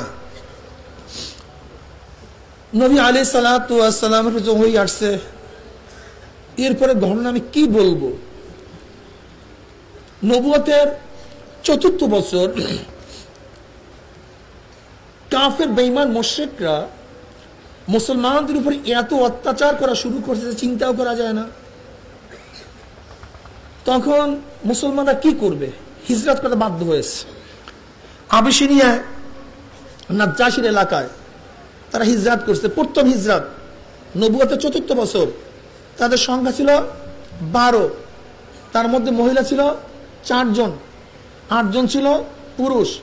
উসমান গনি রাদিয়াল্লাহু তাআলা তাদের মধ্যে ছিল, এবং নবী আলাইহিস সালাতু ওয়াস সালামের মেয়ে রুকাইয়া তাদের সাথে ছিল। হিজরত করছে। নবী আলাইহিস সালাতু ওয়াস সালাম এবার কাবা ঘিরে গিয়ে সূরা নজম তেলাওয়াত করা শুরু করছে। সূরা নজমের তেলাওয়াতের আকর্ষণে সমস্ত কাফের বেঈমান মুশরিকরা এতদিন কোরআন তেলাওয়াত শুনে নাই, খুব যার উপর ওহী নাজিল হইছে তার মুখ থেকে যখন তেলাওয়াত শুনছে, কার হুঁশ থাকার কথা না, সবাই তন্ময় হয়ে গেছে, হুঁশ নাই। যখন সূরা নজমের শেষে সাজদার আয়াত তেলাওয়াত করছেন, নবী আলাইহিস সালাতু ওয়াস সালাম সাজদায় চলে গেছেন, সাথে সাথে সমস্ত কাফেররা সিজদায় পড়ে গেছে। সমস্ত কাফেররা সিজদায় পড়ে গেছে। এখন কি করে? লজ্জার বিষয়, লজ্জার বিষয়। এখন সবাই জানে ইসলাম গ্রহণ করছে, এখন তারা কি বলবে? তিলকাল গরানিকুল উলা ওয়া ইন্না শাফাআতাহুম লা তুরতাজা। এখন তারা বানায়া ফেলাইছে কল মুহাম্মদ আমাদের দেবী প্রশংসা করছে যে দেবী বহুত উচ্চ মর্যাদা সম্পন্ন। তিলকা গরানিকুল উলা ওয়া ইন্না শাফাআতাহুম লা তুরতাজা, যে এদের মর্গ, এদের সম্মান অনেক উঁচা এবং তারা আমাদেরকে সুপারিশ করবে। এই যে মুহাম্মদ বলছে, আমরা এর জন্য সিজদা করছি। এই খবর ছড়িয়ে পড়ছে যে সারা মুসলমান হয়ে গেছে। এবার যে মুসলমানরা হিজরত করে চলে গেছে, যেহেতু কুরাইশরা মুসলমান হয়ে গেছে, কাজে এখন কোনো ভয় নেই, আসছে। কিন্তু অবস্থা খারাপ। যখন মক্কার কাছাকাছি আসছে, শুনছে নির্যাতন আরো বাড়াইয়া দিস, আরো বাড়াইয়া দিস। এবার আবার কেউ হিজরত করে চলে গেছে, আবার কেউ মক্কার মধ্যে ঢুকে গেছে। এবার দ্বিতীয় হিজরত শুরু হয়ে গেছে, সহ্য করতে পারতেছে মুসলমান। দ্বিতীয়বার 82-83 জন মুসলমান হিজরত করছে। তার মধ্যে জাফর তৈয়ার রাদিয়াল্লাহু ছিলেন, 18 জন মহিলা ছিলেন, বাকি সবাই পুরুষ ছিল। ওই দিকে কাফের বেঈমান মুশরিকের দলেরা সহ্য করতে পারে না তাদের হিজরত, অফ পাঠায় দিস। বিশাল মাল উপরৌকন দিয়ে নাজ্জাশীর কাছে যে যাও, আমাদের দেশের থেকে একদল লোক আত্মীয়তা ছিন্ন করে আমাদের কাছে চলে আসছে, তোমার কাছে চলে আসে, তাদেরকে ফেরত দিয়ে দাও। তাদেরকে সেখানে তাদের অব্দের মধ্যে কে ছিল? আমর বিন আস এবং আব্দুল্লাহ বিন রবি, আব্দুল্লাহ বিন রবিয়া, এই 2 জন ছিল। আমর বিন আস পরবর্তী ইসলাম গ্রহণ করছে। তিনি গিয়া নাজ্জাশীকে বলতেছে যে তোমাদের এখানে আমাদের দেশ থেকে একদল লোক আসছে, যারা আমাদের ধর্মত্যাগী, আত্মীয়তা ছিন্নকারী, সন্ত্রাসকারী, যারা ঝামেলা সৃষ্টিকারী, তাদেরকে তোমাদের দেশ থেকে আমাদের দেশে পাঠাইয়া দাও। নাজ্জাশী বলতেছে না, আমি তাদেরকে সম্মুখ করা ব্যতীত তাদেরকে তোমাদের হাতে তুলে দিতে পারি না। এবার সম্মুখে নিয়ে আসছে। হযরত জাফর ইবনে আবু তালেব রাদিয়াল্লাহু তাআলা আনহু তেনারা মশওয়ারা করলেন, যাই যা বলুক অথবা নাই বলুক, নাজ্জাশীর কাছে সত্য কথাই বলবো, মিথ্যার আশ্রয় নেব না, মিথ্যার আশ্রয় নেব না। এবার গিয়া বলতেছে, কি হয়েছে, তোমরা কি করতেছো? বলে আমরা ছিলাম মুশরিক, পাথর পূজা করতাম, মূর্তি পূজা করতাম, গাছ পূজা করতাম, একটাকে ভালো মনে করতাম, সেইটাকে বাদ দিয়ে আর একটাকে ভালো মনে করতাম, মারামারি, কাটাকাটি, হিংস্রতা, জুলুম, অত্যাচার, চুরি, ডাকাতি, এমন কোন হীন বদ অভ্যাস নেই যা আমাদের মধ্যে ছিল না। নবী আলী সাল্লাতু ওয়াস সালাম এসে আমাদের আত্মীয়তাকে অক্ষুণ্ণ রাখছে, আমাদেরকে নামাজের তালিম দিছে, রোজা রাখার আহ্বান করছে, ইমানের দীক্ষায় দীক্ষিত করছে, এক আল্লাহর ইবাদতের জন্য নির্দেশ করছে। নাজ্জাশী বলতেছে এটা তো ভালো কথা, খুব ভালো কথা, এইটাই তো ঠিক, কাজী না, আমি তোমাদের কাছে এদেরকে তুলে দেব না, বরং তোমরা তোমাদের উপটক নিয়ে যাও। এবার পরের দিন আমর বিন আস রাদিয়াল্লাহু তাআলা আনহু বলছেন, না, আগামীকাল আমি নাজ্জাশীর কাছে এমন এক কৌশলের কথা বলবো যেন সে ওদেরকে ফেরত দিতে বাধ্য হয়। আব্দুল্লাহ ইবনে রবি বলতেছে, না, তারাও তো আমাদের ভাই, তাদেরকে কেন এরকম করবো? বলে, না, আমি করবই, আমি জানবই, তাদেরকে আনবই। পরের দিন গেছে, যাওয়ার পরে এবার জাফর তৈয়ারের সাথীরা সবাই ভয় পেয়ে গেছে, উপায় নেই, এবার উপায় নেই। আমর বিন আস রাদিয়াল্লাহু কি বললেন? বলে, ওরা ঈসা আলাইহিস সালাতু ওয়াস সালামের উপরে কটূক্তি করে, তাকে খোদার পুত্র মনে করে না। এবার ডাকস, যেহেতু তারা খ্রিস্টান ছিল, তারা কি ছিল? খ্রিস্টান ছিল, আসল জায়গা আঘাত করছে। এবার জাফর তৈয়ার রাদিয়াল্লাহু বললেন যে, না, আমরা তাকে আল্লাহর বান্দা মনে করি এবং আল্লাহর রূহ বলি, এবং হযরত মারিয়াম আলাইহিস সালাম পবিত্রা, আল্লাহ পাক রব্বুল আলামিন তার মধ্যে রূহ ফুঁকে দিয়েছেন, তিনি আল্লাহর গোলাম। নাজ্জাশী বলছে, আল্লাহর কসম, নবী ঈসা এর বাহিরে কিছুই বিশ্বাস করতেন না, এতটুকু বিশ্বাস করতেন। এবার তিনি বললেন, তোমাদের নবী যে কিছু নিয়ে আসছে তাদের মধ্যে তা কিছু তোমাদের কাছে সংরক্ষিত আছে? বলে, আছে। এবার জাফর তৈয়ার রাদিয়াল্লাহু তাআলা আনহু সূরা মারিয়াম তেলাওয়াত করলেন। সূরা মারিয়াম তেলাওয়াত করার পরে নাজ্জাশীর মধ্যে এবং উপস্থিত সবার মধ্যে এমন আসর করছে, কানতে কানতে কানতে কানতে কানতে অস্থির হয়ে গেছেন, কানতে কানতে অস্থির হয়ে গেছেন। এবার নাজ্জাশী বললেন, তোমরা এখান থেকে ভাগো, যদি না ভাগো বিচার করা হবে। এবং বললেন, মুসলমানরা যারা থাকবে আমার এলাকার মধ্যে তারা নিরাপত্তা থাকবে এবং তাদের সমস্ত সাহায্য সহযোগিতা আমরা করব। আমার প্রশ্ন হলো এই, নবী আলাইহিস সালাতু ওয়াস সালামকে অত্যাচার করছে, সাথীরা চলে গেছে, তাদের উপরে অত্যাচার শুধু করে নাই, আবার ফেরত আনার জন্য চেষ্টা করছে। এখন সন্ত্রাসী কারা? নবী আলাইহিস সালাতু ওয়াস সালাম 13 বছর মক্কায় ছিলেন, হিনু এমন কোন নির্যাতন নাই যে নির্যাতন তার উপরে করা হয় নাই, হিনু এমন কোন নির্যাতন নাই যে নির্যাতন তার উপরে করা হয় নাই। নবী আলাইহিস সালাতু ওয়াস সালামকে 3 বছর অবরুদ্ধ করে রাখছে। তাইফের ময়দানে নবী আলাইহিস সালাতু ওয়াস সালাম মাথার মধ্য থেকে রক্ত ঝরাইছে। নবী আলাইহিস সালাতু ওয়াস সালাম সিজদায় পড়ছেন, তার শরীরের উপরে উঠে নারী ভুঁড়ি চাপাইয়া দিচ্ছে। হযরত আম্মার ইবনে ইয়াসার রাদিয়াল্লাহু তাআলা আনহু, হযরত আম্মার রাদিয়াল্লাহু তাআলা আনহুকে উত্তপ্ত বালুর মধ্যে শোয়ায় রাখছে। ইয়াসার রাদিয়াল্লাহু তাআলা আনহুকে পিটাইতে পিটাইতে বালুর মধ্যে শোয়াই আঘাত করতে করতে দুনিয়া থেকে বিদায় দিয়ে দিচ্ছে।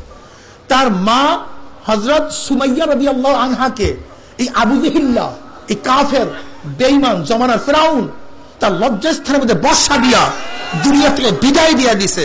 হযরত খাব্বাব খুবাইব রাদিয়াল্লাহু তাআলা পরে হিনু কোনো অত্যাচার নাই যে অত্যাচার করে নাই। বেলাল হাফসি রাদিয়াল্লাহু তাআলাকে এমন অত্যাচার করছে যার বর্ণনা দেওয়া সম্ভব না। মুসলমানদের এমন কষ্ট দিছে যা কোনো মানুষ এই কষ্ট সহ্য করতে পারে না। এবার বলেন, 13 বছর পর্যন্ত এই কষ্ট, নির্যাতন, অবিচার, জুলুম, অত্যাচার সব কিছু সহ্য করছে, কিন্তু একদিন প্রতিবাদ করে নাই, একদিন প্রতিবাদ করে নাই। বয়স হয়ে গেছে 53, যেহেতু 40 বছর নবুয়তি পেয়েছে, 13 বছর মক্কায়, বয়স কত? 53। এরপর গেলেন হিজরত করে। কেন হিজরত করছেন ঘটনা আমি ওইদিকে যাব না, লম্বা হয়ে যাবে। গেলেন তিনি মদিনায়। জালেম, তোদের এলাকা ছাড়িয়া চলিয়া গেছে, তোরা সেখানে মদিনায় যাস কেন? ঘটনা কি? সরদার দো আলম আলাইহিস সালাত প্রথম অস্ত্র ধরেন নেই। যারা আমার নবীকে সন্ত্রাস বলো, আমার নবী কেবল অস্ত্রের মাধ্যমে দিন এবং ইসলাম ছড়াইয়া দিছে। আমি তাদেরকে বলতে চাই, সরদার দো আলম আলাইহিস সালাত 13 বছর পর্যন্ত যারা ইসলাম গ্রহণ করছে, তলোয়ারের ভিত্তিতে ইসলাম গ্রহণ করে নাই, বরং ইসলামের আদর্শে ইসলাম গ্রহণ করছে। আমাকে বলো,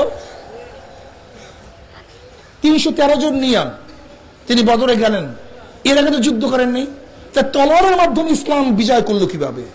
সরদার দো আলম আলাইহিস সালাম হিজরত করে গেছেন, মদিনায় গেছেন, তখন তো তিনি তলোয়ারের মাধ্যমে মুকুট পরেন নাই, বরং তার আদর্শ, তার চরিত্র দেখে মদিনার সমস্ত লোকেরা আমার নবীর মাথার মধ্যে মুকুট পরাইয়া দিছে। আমি জাহেলদেরকে বলতে চাই, ওই জাহেলদেরকে বলতে চাই, নবী আলাইহিস সালাতু ওয়াস সালাম মদিনার যে ক্ষমতা অর্জন করছেন কি তলোয়ারের মাধ্যমে, না সমস্ত মানুষ ঐক্যবদ্ধ হয়ে আমার নবীর মাথায় ক্ষমতার মুকুট, সম্মানের মুকুট পরাইয়া দিছেন? তা তলোয়ারের মাধ্যমে তিনি দেশ জয় করলেন কিভাবে, বিজয় জয় করলেন কেমনে? আমাকে বলো। তিনি ছিলেন মদিনায় 2 হিজরিতে, যখন নবী আলাইহিস সালাতু বয়স ওদিকে কত 53 আর 2 55 বছর বয়স হয়ে গেছে। সেই সময় আবু জেহেলের নেতৃত্বে কেন আসছে? সুফিয়ান, আবু সুফিয়ান সিরিয়ায় গেছে মুসলমানদেরকে চিরতর উৎখাত করার জন্য, বদরের ঘটনা অনেকে জানে না, চিরতর উৎখাত করার জন্য অস্ত্র শস্ত্র ক্রয় করার জন্য গেছে। আজিব মাজলুম একদল কাফেলা, যারা দেশ ত্যাগ করছে, বাড়িঘর ত্যাগ করছে, একজন আশ্রয় গ্রহণ করছে, তাদেরকে চিরতর ধ্বংস করার জন্য সিরিয়া থেকে কেন অস্ত্র আনতে হবে? কারণটা কি? আচ্ছা বলেন তো, আপনি আমাকে যে ধ্বংস করার জন্য অস্ত্র ক্রয় করেন, তাহলে আমার কাজটা কি? সেই অস্ত্র যেন ব্যবহার করতে না পারেন, সেই ব্যবস্থা করা উচিত কি উচিত না? এটা তো যে কোনো সামান্য জ্ঞানী মানুষ সেই কথা বলবে। তার উচিত হলো যেন সেই অস্ত্র তার উপরে চড়াই হতে না পারে, আগের থেকে প্রতিহত করা।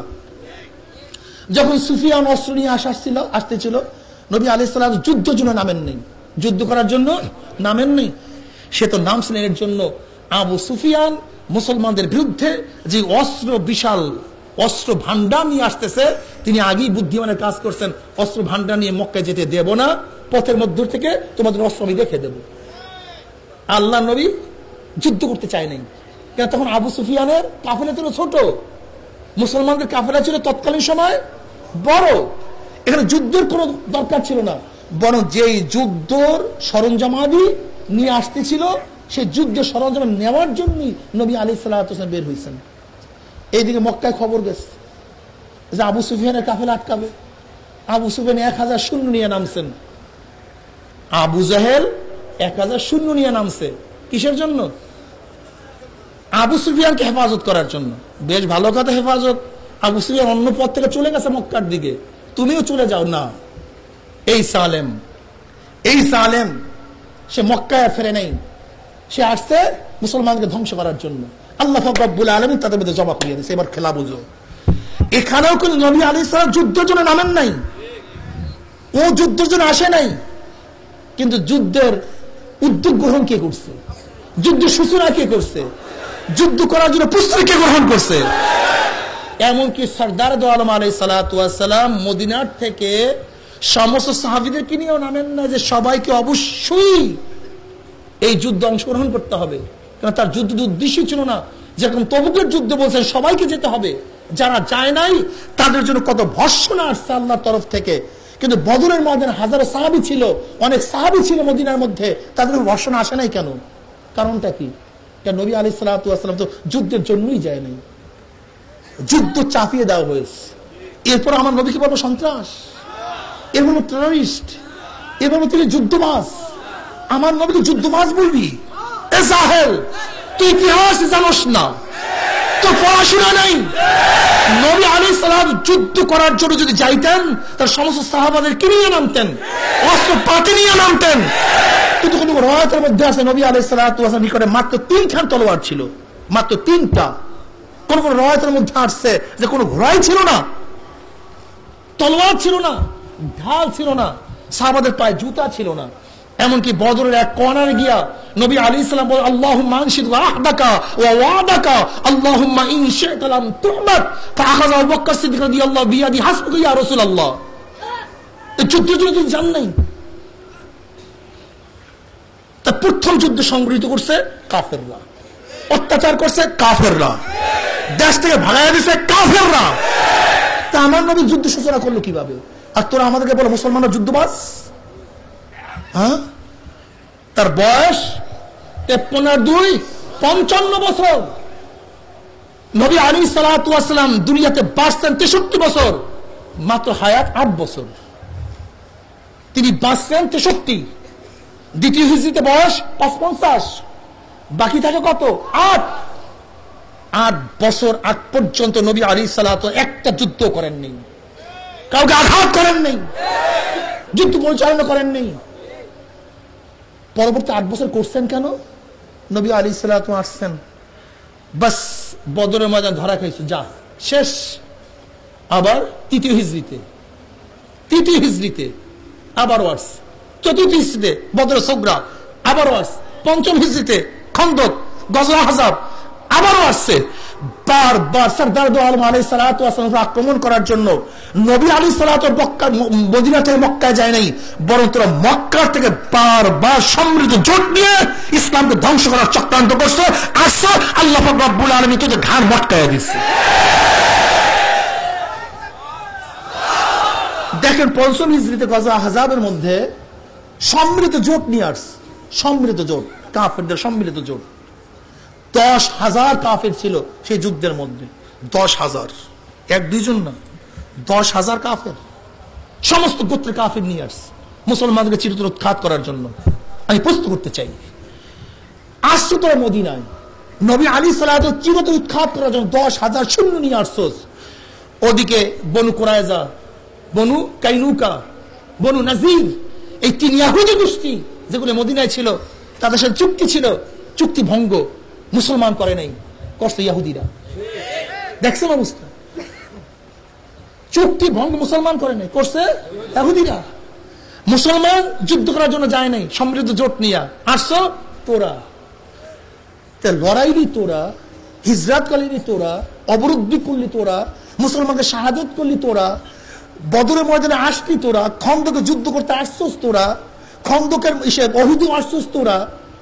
এরপরে সন্ত্রাস হয়ে গেল আমরা, এরপর সন্ত্রাস আমরা হয়ে গেলাম।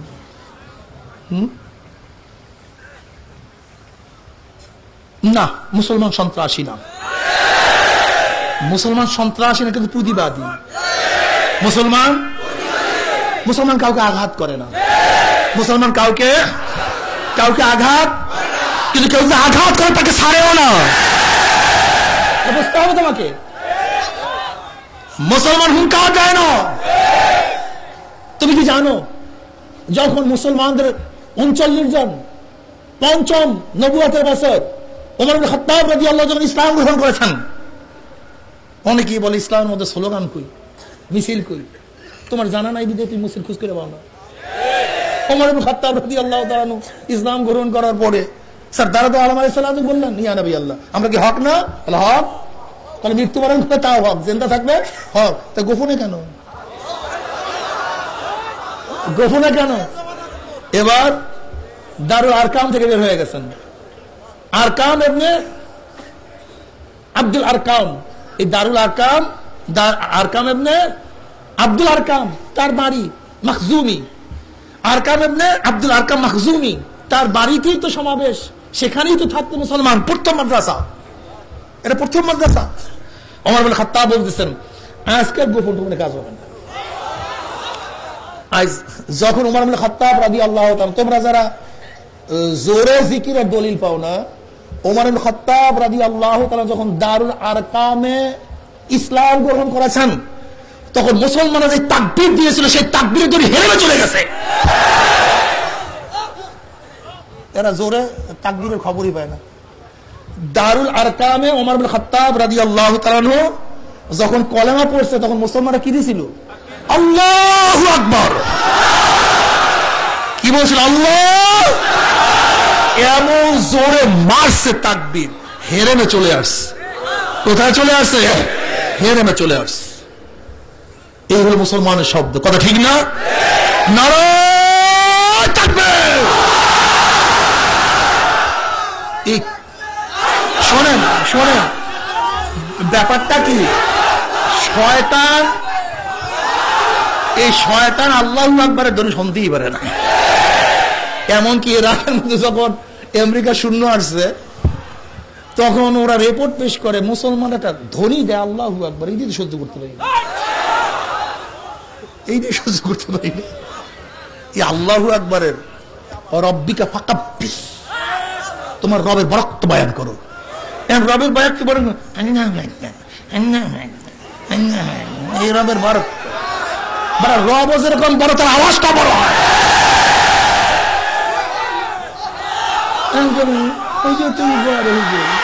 এরকম আওয়াজ হয় না। শোনো শোনো শোনো শোনো শোনো শোনো শোনো, যাদের আকীদা, যাদের আকীদা, যাদের আকীদা আল্লাহ জোরে না বললে শোনে না, তাদের জন্য জোরে বলা জায়েজ নেই বেটা। আর জাকের আদি ওয়াসিরু কাওলাকুম আবিজহারু বিহি ইন্নাহু আলিমুম বিযাতিস সুদূর, ওয়াসিরু কাওলাকুম আবিজহারু বিহি ইন্নাহু আলিমুম বিযাতিস সুদূর। যাদের আকীদা এটা, যাদের আকীদা হলো আল্লাহ পাক রব্বুল আলামিন এত সামনে, সাত তবক জমিনের নিচে যদি ছোট্ট একটা পিঁপড়া হাঁটে, তার আওয়াজ আমার মাওলা শুনে। অন্তরের মধ্যে যে গুমান করে তা আমার মাওলা জানে। এরা মাওলাকে শোনার জন্য জোরে করে না বেটা, মাওলায় বাদিন না, মাওলা তো শোনে সামনে। তা জোরে বলি কেন? আমার নফস বদির, আমার অন্তর বদির হয়ে গেছে, আমার কলমের কান বড় হয়ে গেছে। এর জন্য এমন জোরে মারি যেন ভিতরে ঢুকিয়া যায়। নারায়ে তাকবীর, নারায়ে তাকবীর, নারায়ে তাকবীর। দুনিয়ার মুসলিম, দুনিয়ার মুসলিম এক হও, এক হও।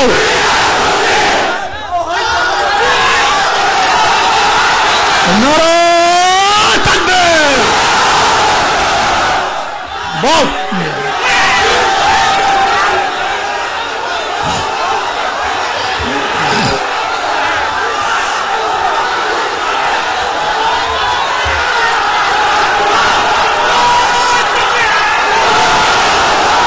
তোমার নেতা, আমার নেতা বিশ্বনবী মুস্তাফা, তোমার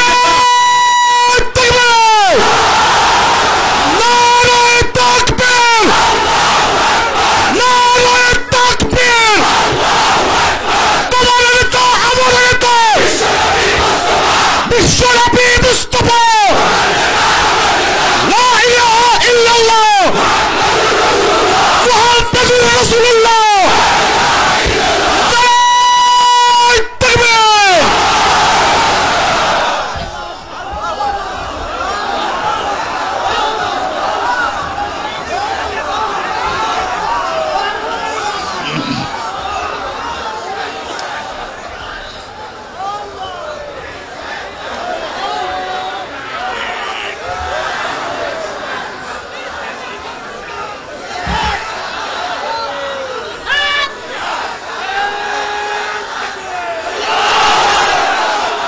যাই হোক,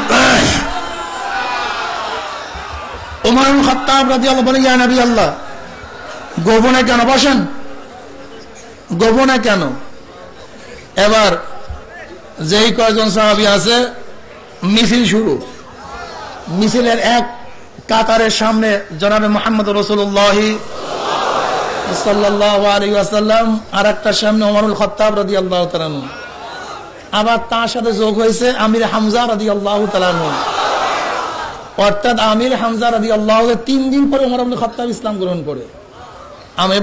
আমির হামজা নবী আলাইহিস সালাম চাচা, খুব বীর সেনা যোদ্ধা। এই যোদ্ধা যখন ইসলাম গ্রহণ করছে, তখন কাফের বেঈমান মুশরিকদের এক গানের মধ্যে একটা থাপ্পড় লাগছে। কিন্তু 3 দিন পরে যখন ওমর ইবনে খাত্তাব রাদিয়াল্লাহু তাআলা ইসলাম গ্রহণ করছে, এই শোনার পরে পরে ওদের কলিজার মধ্যে আঘাত লাগিয়ে গেছে। এবার বলে চলেন মিছিল দেই। দারুল আরকাম থেকে 2 সারিতে সারিবদ্ধ হয়ে মিছিল সহ করে হেলের মধ্যে ঢুকে গেছে। বুঝেন না ইসলাম। আমি যেটা বলতেছিলাম, বলার উদ্দেশ্যটা কি, যে নবী আলাইহিস সালাতু ওয়াস সালামের জুলুম, নির্যাতন, অত্যাচার সব করছে ওরা, উল্টা বিলে টেররিস্ট হয়ে গেলাম আমরা। কিন্তু তোমাদের ভাবা উচিত, মুসলমানের চোখের থেকে পানিও ঝরে, শরীরের থেকে কথা বলেন, চোখের থেকে আর শরীরের থেকে সেজদায় মাথা নত হয়ে যায়, কিন্তু কাফের দেখলে বুক উঁচা হয়ে যায়। অনেক ইসলাম জানি না, আসলে ইসলাম মুসলমান কি বুঝি না। আমাদের মধ্যে অবস্থা হলে যে দরবেশ হয়েছি দরবেশ, ব্যাস, ও দুনিয়ার কোনো খবর নাই, এ নবী ঈসার মতো হয়ে গেছে। আর যে রাগ করছি নবী মুসার মতো হয়ে গেছে, ব্যাস, রাগ তো রাগ, নরম তো নরম, কি কথা ঠিক না? কিন্তু মুসলমানের চরিত্রটা কি, মুসলমানের অভ্যাসটা কি, ইসলাম কি, ইসলামটা কি? হযরত খালিদ বিন ওয়ালিদ রাদিয়াল্লাহু তাআলা আনহু রোমের সম্রাট হেরাক্কালের ভাই সাথে যুদ্ধ করতেছিল, কিন্তু কোনো অবস্থাতে পারতেছে না, যতই কলকৌশল সব ফেল। এবার হেরাক্লিয়াসের ভাই বলতে, যাও তো দেখি মুসলমানরা কি ট্রেনিং দিছে, পারি না কেন? না পারার কারণটা এখন জাসুস 24 ঘন্টা মুসলমানের খিত্তার মধ্যে জাসুসি করছে, 24 ঘন্টা আরব্য জাসুস ছিল। এবার গিয়া রিপোর্ট পেশ করতেছে, রহমানুন ফিল লাইল ওয়া ফুরসানুন ফিন নাহার, রহমানুন ফিল লাইল ওয়া ফুরসানুন ফিন নাহার, ওয়া ইন সারাক ইবনু মালিকিহিম কাতাউহু ওয়া ইন জানা রুজিম আল ইস্তিকামাত আল হক ফিহিম। ছোট্ট একটা রিপোর্ট বলে, যেই দরবেশগুলি দিনের মধ্যে বিশাল বিশাল পাহাড়ের মতো যোদ্ধা, বুনিয়ানুম মারসুস, এই লোকগুলি রাতে দরবেশ, ভিজা বিলাই, কেউ রুকু অবস্থায়, কেউ সাজদা অবস্থায়, কেউ কান্নাকাটি করে, কেউ জিকির আজকার করে, কেউ ভিজা, কিচ্ছু বোঝে না, দুনিয়া কিচ্ছু বোঝে না। কিন্তু এই লোকগুলি যখন ভোরবেলা রাস্তায় এবং ময়দানে বের হয়ে আসে, বুনিয়ানুম মারসুস, মনে হয় যেন সীসাগলা প্রাচীরের মতো। তাদের বাসার ছেলেও যদি চুরি করে হাত কেটে দেয়, জেনা করলে রজম দেয়, ইস্তিকামাত আল হক ফিহিম, তাদের মধ্যে হক প্রতিষ্ঠা করার জন্য। রিপোর্ট শোনার পরে কি জবাব দিলেন? আমরা বলতাম, তুই ফাইজলামির জায়গা পাস না, বেটা, দরবেশি শুরু করছিস, তুই রিপোর্ট দে, কত অস্ত্র আছে, কত ঢাল আছে, কত তলোয়ার আছে, কত শূন্য আছে, যা যুদ্ধের সাথে সম্পৃক্ত। আর তুমি যে রিপোর্ট দিছ এগুলো হলো চরিত্রের সাথে সম্পৃক্ত। কিন্তু এবার হেরাক্লিয়াসের ভাই কি বলতেছে,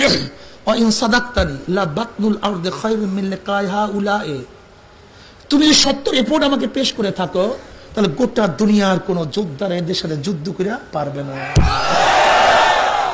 আমরা পারি না কেন? আমি আলেম, চেহারা তো খুবই সুন্দর, কিন্তু কলফটা এত ফসা, এত গান্দা, কথা তো কত আকর্ষণীয়, কিন্তু মনটা যে কত বক্র, কত বক্র, চিন্তাও করা যায়, এত বক্র। এর জন্য পারছি না, এর জন্য পারছি না। ইন্নাল্লাহা লা ইয়ানজুরু ইলা সুওয়ারিকুম ওয়া আমওয়ালিকুম ওয়ালাকিন ইয়ানজুরু ইলা নিয়াতিকুম ওয়া কুলুবিকুম। কলব ঠিক করো। আমি যত কাজ দেখছি, এই যে যত ঐক্য টক্য ঐক্য টক্য ঐক্য টক্য ঐক্য টক্য, সব কিছুর ভেজাল কলব, সব কিছুর ভেজাল, সব কলব, আর কিচ্ছু। কলবের মধ্যে হাসাদের পর্দা উঠাইয়া দাও, হিংসার পর্দা উঠাইয়া দাও, রিয়ার পর্দা উঠাইয়া দাও। কালকে আলেমের সাথে আলোচনা করতেছিলাম, বললাম আমাদের সমস্যা কি, আসলে উদ্দেশ্য ঠিক নেই। আমাদের যত সমস্যা আমি গবেষণা করে দেখছি, কি ঠিক নেই ভাই? কি ঠিক নাই? ঠিক নেই। আচ্ছা বলেন তো, বাংলাদেশে বহুত দাওরা মাদ্রাসা আছে না? কাউকে শত্রু মনে করেন? কারণটা কি? সবার উদ্দেশ্য এলেম অর্জন করা, এর জন্য কার লোকে গাঞ্জাম নেই। কিন্তু রাজনৈতিক গ্রুপের মধ্যে এত ভেজাল কেন? কারণটা কি? রেজায় মাওলা নাই, ক্ষমতার পাগল, উদ্দেশ্য ঠিক নেই। উদ্দেশ্য ঠিক করার কোনো ভেজাল থাকবে না। যত মসজিদ কার লোকে বাজাবাজি আছে, কারণটা কি? সবার উদ্দেশ্য ইবাদত করা। কিন্তু যখনই রাজনৈতিক দল হই তখনই এত গ্যাঞ্জাম কেন? কারণটা কি? কারণটা কি? কোন এই উদ্দেশ্য ঠিক নেই, রেজায় মাওলা নেই, আর কিচ্ছু না। যদি উদ্দেশ্য এক হয় তা গ্যাঞ্জাম হবে কেন? কারণটা কি? তুমি যে মাওলাকে পাওয়ার জন্য চেষ্টা করো, আমি তো একই মাওলাকে পাওয়ার জন্য। তুমি যে জান্নাত পাওয়ার জন্য জীবন কাটাচ্ছ, আমি তো সেই জান্নাতের অপেক্ষায় আছি। তুমি যে জাহান্নামের ভয় করো, আমি সেখান থেকে বাঁচতে চাই, তা ভিন্ন কেন? কারণটা কি? আসলে উদ্দেশ্য ঠিক নেই। সব রৌনক, সব কথার ফুলঝুরি, কথার আকর্ষণ। তুমি কি দেখো নাই খালিদ বিন ওয়ালিদ রাদিয়াল্লাহু তাআলা আনহু যুদ্ধে নেতৃত্ব দিতেছিলেন। ওমর বিন খাত্তাব রাদিয়াল্লাহু তাআলা কাছে যখন এই খবর পুছছে যে খালিদের কারণেই বিজয়, বলে ইন্না লিল ঈমান তো শেষ, ঈমান হটাও, তাকে সিপাহী বানায় দাও, অমুককে নেতা বানায় দাও। যেরকম হুকুম কাজ সেরকম। এবার খালিদ বিন ওয়ালিদ সাধারণ সৈন্যদের কাতারে, নেতৃত্ব নাই। কেউ কেউ বলতেছে তোমার কি লজ্জা নেই? ঘটনা কি? কারণ আমি তো উমারের যুদ্ধ করি নাই, মাওলার যুদ্ধ করি। উদ্দেশ্য ঠিক করো, উদ্দেশ্য ঠিক করো। এত সহজ। এর জন্যই কলব ঠিক করা যায়। আমি দেখছি বর্তমানে আলেমদের জন্য সবচেয়ে বেশি প্রয়োজন এই কলব ঠিক করা, সবচেয়ে বেশি প্রয়োজন কলব। আমাদের কলবের মতো নষ্ট কলব বর্তমানে আমি খুব কম দেখছি। কারণ এরকম গিবত, শিকায়েত, মিথ্যা, আমার মনে হয় সাধারণ যারা মুমিন তারা করতে পারবে না। ভয় পাইবে আল্লাহর কাছে, হঠাৎ ভয় পাইবে। মিথ্যাটা বলবো, এই মিথ্যা লিখবো, মিথ্যা অপবাদ দেব। আমার মনে হয় সাধারণ ঈমান যার মধ্যে আছে সেও ভয় পাইবে, কিন্তু আলেমরা ভয় পায় না। আলেমরা ভয় পায় না। হ্যাঁ, কিছু সংখ্যক, এটা তো সব সময় কিছু মনে রাখতে হবে, সব সময় কিছু কিছু সংখ্যক, কিছু সংখ্যক আলেম ভয় পায় না, যা ইচ্ছা তাই লেখে। অথচ বুখারী পড়ায়, আর বুখারী রহমতের চরিত্র কি সবাই প্রথম বলবে যে বুখারী রহমতুল্লাহ বলছেন, যেই দিন থেকে জানছি গীবাত হারাম, সেই দিন থেকে কোনোদিন গীবাত করি নেই। সেই দিন থেকে আল্লাহ পাক রব্বুল আলামিন কিয়ামতের ময়দানে গীবাতের গুনার দ্বারা আমাকে ধরতে পারবে না, যেদিন কোনোদিন গীবাত করি নেই। এই বুখারী পড়ার পরে সবচেয়ে বেশি বুখারীর দর্শে গীবাত আমরা করি। এমনকি অনেক দর্শ থেকে ছাত্রদের মধ্যে এরকম হাসাদ ঢুকাইয়া দেওয়া হয়, এরকম হিংসা ঢুকাইয়া দেওয়া হয়, এত কেবের ঢুকাইয়া দেওয়া হয়, এটা মজ্জাগত হয়ে যায়। মজ্জাগত, মজ্জাগত, মজ্জাগত বুঝেন? আমার রং আমার মজ্জাগত, আপনার রং আপনার মজ্জাগত। এটা যত ধর না কেন কোনোদিন ওঠে না। হাজারো বালু দিয়ে ঘষলেও মজ্জাগত রং ওঠে না। ঠিক দর্শের মধ্যে ছাত্রদের কেমন হাসাদ, হিংসা, গীবত, শিকায়েত, নাসলাম বা নাসলাম, নাসলের পর নসল শিখাই দিতে আছে। এদের কলবের সাথে হিংসা, রিয়া, কেবে, তাকাব্বুর, গীবত, শিকায়েত মজ্জাগত হয়ে যায়।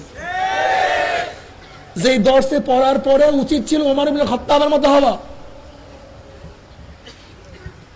ওমর ইবনে খাত্তাবের মতো হওয়া। ইন্নামা আশকু বাসি ওয়া হুজনি ইলাল্লাহ। হযরত ওমর ইবনে খাত্তাব রাদিয়াল্লাহু তাআলা বেশি বেশি ফজরের নামাজে সূরা তোহা, কাহাফ বড় সূরা পড়তেন। একদিন সূরা ইউসুফ পড়তেছিলেন, যখন এই আয়াত পর্যন্ত ইন্নামা আশকু বাসি ওয়া হুজনি ইলাল্লাহ, যেরকম নবী ইয়াকুব আলাইহিস সালাতু ওয়াস সালাম বলছিলেন, আজকে আমার যত চিন্তা, আমার যত কষ্ট, আমার যত চিন্তা সব আমি মাওলার কাছে সুপর্দ করলাম। মাওলা যে ফয়সালা করবে সেই ফয়সালা আমি রাজি হয়ে গেলাম। ওমর ইবনে খাত্তাব রাদিয়াল্লাহু তাআলা আনহু এই আয়াত তেলাওয়াত করার জার জার জার জার করে কাঁদতে আছে, সারা রাত্র কাঁদছে, সারা নামাজের মধ্যে কাঁদছে, এমনকি এত জোরে কাঁদছে রওয়ায়াতের মধ্যে আসছে ওমর ইবনে খাত্তাব রাদিয়াল্লাহু তাআলা কোন সময় নামাজের মধ্যে সামনের কাতারে এত জোরে কাঁদতেন, পিছনের কাতার থেকে তার কান্নার আওয়াজ পাওয়া যাইতো, পিছনের কাতার থেকে তার কান্নার আওয়াজ পাওয়া যাইতো। নবী আলাইহিস সালাতু ওয়াস সালাম এই আয়াত তেলাওয়াত করতেন নামাজের মধ্যে, ওয়াইন তুআযিবহুম ফাইন্নাহুম ইবাদুক ওয়াইন তাগফির লাহুম ফাইন্নাকা আনতাল আজিজুল হাকীম। ওয়াইন তুআযিবহুম ফাইন্নাহুম ইবাদুক, যদি তুমি তাদেরকে আযাব দাও এই ক্ষমতা তোমার আছে, যেহেতু তুমি মালিক, ওরা সবাই তোমার গোলাম। তুমি সমস্ত মানুষকে জাহান্নামে দিয়ে দিলে প্রশ্ন করার ক্ষমতা কেউ রাখে না। তুমি হলো সমাদ, তুমি বেনিয়াস, তুমি বেপরোয়া, তোমাকে প্রশ্ন করার কেউ ক্ষমতা রাখে না। কিয়ামতের ময়দানে যদি সমস্ত নবীদেরকে জাহান্নামে দিয়ে দাও, সমস্ত ওলিদেরকে জাহান্নামে দিয়ে দাও, মুমিনদেরকে জাহান্নামে দিয়ে দাও, তাহলে তুমি যেহেতু মালিক, তুমি রব, তুমি সব কিছুর ক্ষমতাবান, তাহলে তোমার কাছে কেউ প্রশ্ন করার ক্ষমতা রাখে না, জিজ্ঞাসা করার ক্ষমতা কার নাই। কিন্তু তুমি যদি তাদেরকে মাফ করিয়া দাও, তাহলে তুমি হাকিম, তুমি মহাপ্রজ্ঞাশীলী, তুমি জ্ঞানী, তুমি রহমান, তুমি রহিম, তুমি গফফার, তুমি সত্তার। এই আয়াত তেলাওয়াত করতে করতে সারা রাত কাটিয়ে দিছে, কিন্তু রুকু করতে সারা রাত কাটাইয়া দিছে, সে একদিকে রুকু করছে। আর তোমার আমার নামাজের অবস্থা কি? নামাজের মধ্যে তোমার আমার অবস্থা কি হালাত পয়দা হয়? নবী আলাইহিস সালাতু ওয়াস সালামের হালাত কি ছিল? তিন বীজের মধ্যে রওয়ায়াত আছে, ওয়ালিজাউফি আজিজুকা আজিজুল মিরজাল মিনাল বুকা। নবী আলাইহিস সালাতু ওয়াস সালাম নামাজের মধ্যে এমন ভাবে কাঁদতেন যেরকম কোন পাতিলের মধ্যে পানি দিয়া উপরে আবৃত করিয়া যদি আগুন ধরাইয়া দেওয়া হয়, তাহলে গুম গুম গুম গুম পাতিলের মধ্যে আওয়াজ করতে থাকে। নবী আলাইহিস সালাতু ওয়াস সালাম নামাজের মধ্যে এমন ভাবে কাঁদতেন, তার কলিজার মধ্য থেকে কান্নার গুম গুম আওয়াজ বের হইতো। তোমার আমার নামাজের অবস্থা কি? আল্লামা জাকারিয়া সাহেব রাহমাতুল্লাহ আলাইহি ফাজাইল আমল কিতাবের মধ্যে সাহাবাদের হেকায়াতের মধ্যে বহুত ঘটনা নিয়ে আসছেন। নবী আলাইহিস সালাতু ওয়াস সালাম একবার এক যুবকের নিকট থেকে রওনা করছেন, যুবকের আয়াত তেলাওয়াত করতেছে, ওয়া ইন শাক্কাতিস সামাউ ফাকানাত ওয়ারদাতান কাদ্দিহান। যখন আসমান ফারিয়া যাবে, জমিনটা লাল চামড়ার মতো হন হন হন হন করতে থাকবে, ওই যুবকের আয়াত তেলাওয়াত করার বলে আমার কি হবে, আমার কি হবে, আমার তো উপায় হবে না। ফাইজান শাক্কাতিস সামাউ ফাকানাত ওয়ারদাতান কাদ্দিহান। আয়াত তেলাওয়াত করার কানতে আছে, আয়াত তেলাওয়াত করার কানতে আছে। নবী আলাইহিস সালাতু ওয়াস সালাম, যুবক, আজকে তো তুমি বহুত ফেরেশতাদের কান্দাইয়া ফেলাইছো, বহুত ফেরেশতারা তোমার সাথে কাঁদতে আছে। আরে কি বলবো। জুরার ইবনে আসাদ একজন বুজুর্গ, যখন ফাইজা নুকিরা ফিন নাকুর, ফাইজা নুকিরা ফিন নাকুর, যখন সিংহের মধ্যে ফুঁক দেওয়া হবে, এই আয়াত তেলাওয়াত করার সাথে সাথে এমন ভাবে চিল্লান দিছে দুনিয়া থেকে বিদায় হয়ে গেছে। আর তোমার আমার নামাজের অবস্থা কি? হযরত জাকারিয়া সাহেব রাহমাতুল্লাহ আলাইহি হযরত খুলাইদের একটা ঘটনা নিয়ে আসছেন। হযরত খুলাইদ রাহমাতুল্লাহ আলাইহি নামাজের মধ্যে এই আয়াত তেলাওয়াত করতেছিলেন, কুল্লু নাফসিন যায়িকাতুল মাউত,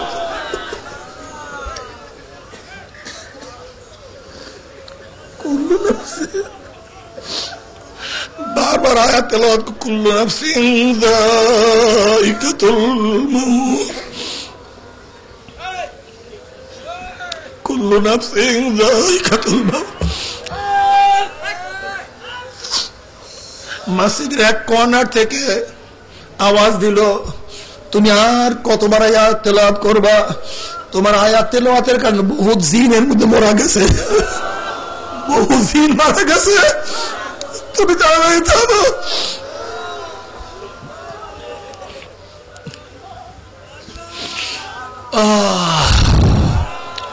আল্লাহ তুই আমাদের সবাইকে মাফ করে দাও।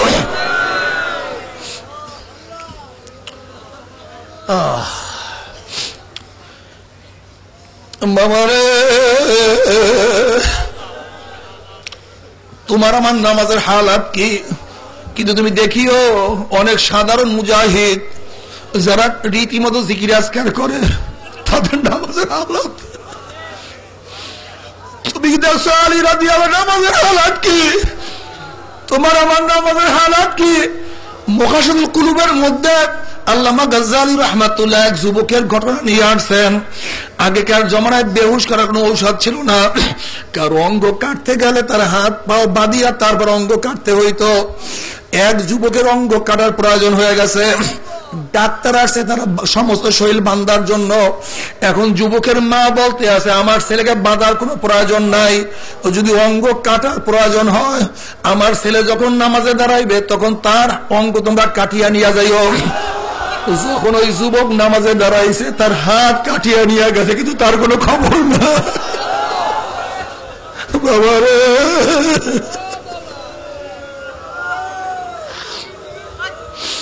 আমরা যে বুখারী বুখারী করি আর বুখারী রাহমাতুল্লাহ আলাইহির কিতাব পড়াই, তুমি দেখো বুখারী রাহমাতুল্লাহ ইতিহাস। বুখারী রাহমাতুল্লাহ একবার নামাজে দাঁড়াইয়া গেছেন, নামাজের শেষে বলেন আমার জামাটা উঠাইয়া দেখো, দেখে 17টা তার পিঠের মধ্যে ভেমরুর ভেমরুর বল্লার আল, কিন্তু নামাজ ছাড়ে নাই। তুমি আমি কি নামাজ পড়ি? তুমি ইমাম আজম আবু হানিফা রাহমাতুল্লাহ আলাইহির ইতিহাস দেখো। তিনি ইন্তেকালের পরে তার পাশের বাড়ির এক ছেলে যুবক বলতে আছে যে আব্বাজান ইমাম আজমের বাড়ির উপরে খুঁটিটা কোথায়? অর্থাৎ ইমাম আজম রাহমাতুল্লাহ আলাইহি সারা রাত্র নামাজে দাঁড়ায় থাকতেন, বাচ্চারা মনে করতে একটা খুঁটি দাঁড়ায় আছে। কি নামাজ পড়ে রে বাবা, কি ইবাদত করে বাবারে, কি বলবো? আজকে তোমার মধ্যে আমার মধ্যে জাহান্নামের কোনো ভয় নাই, তোমার মধ্যে আমার মধ্যে ইবাদতের কোনো মজা নাই। বাবারে, আল্লাহ আল্লাহ আল্লাহ তুই আমাদের সবাইকে মাফ করিয়া দাও। বাবারে, থানবী রাহমাতুল্লাহ আলাইহি কিতাব আমরা পড়ি, হাকিমুল উম্মাত বলি, কিন্তু মাওলাকে কেমনে ভয় করতো। থানবী রাহমাতুল্লাহ আলাইহি বললেন আল্লাহ পাক রব্বুল আলামিন যদি কিয়ামতের ময়দানে আমাকে মাফ করিয়া জান্নাতি লোকের জুতাও বানাইয়া দেয় আমার জন্য খুশি আছে। যদি জান্নাতি লোকের জুতা হয়ে যায় আমাদের জন্য খুশ নসিব। কমপক্ষে মাওলা আমাকে জাহান্নাম থেকে নাজাত দিয়ে দেবে।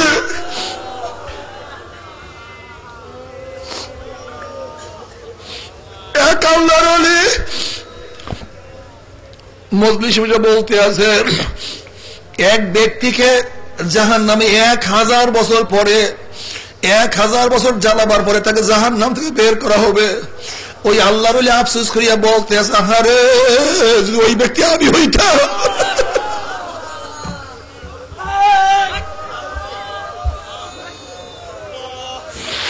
ওই ব্যক্তি আমি হইতাম তবু তো জাহান্নাম থেকে নাজাত পাওয়ার আশা ছিল। তোমার আমার কি উপায় হবে? আল্লাহ আমাদের সবাইকে তুমি মাফ করিয়া দাও।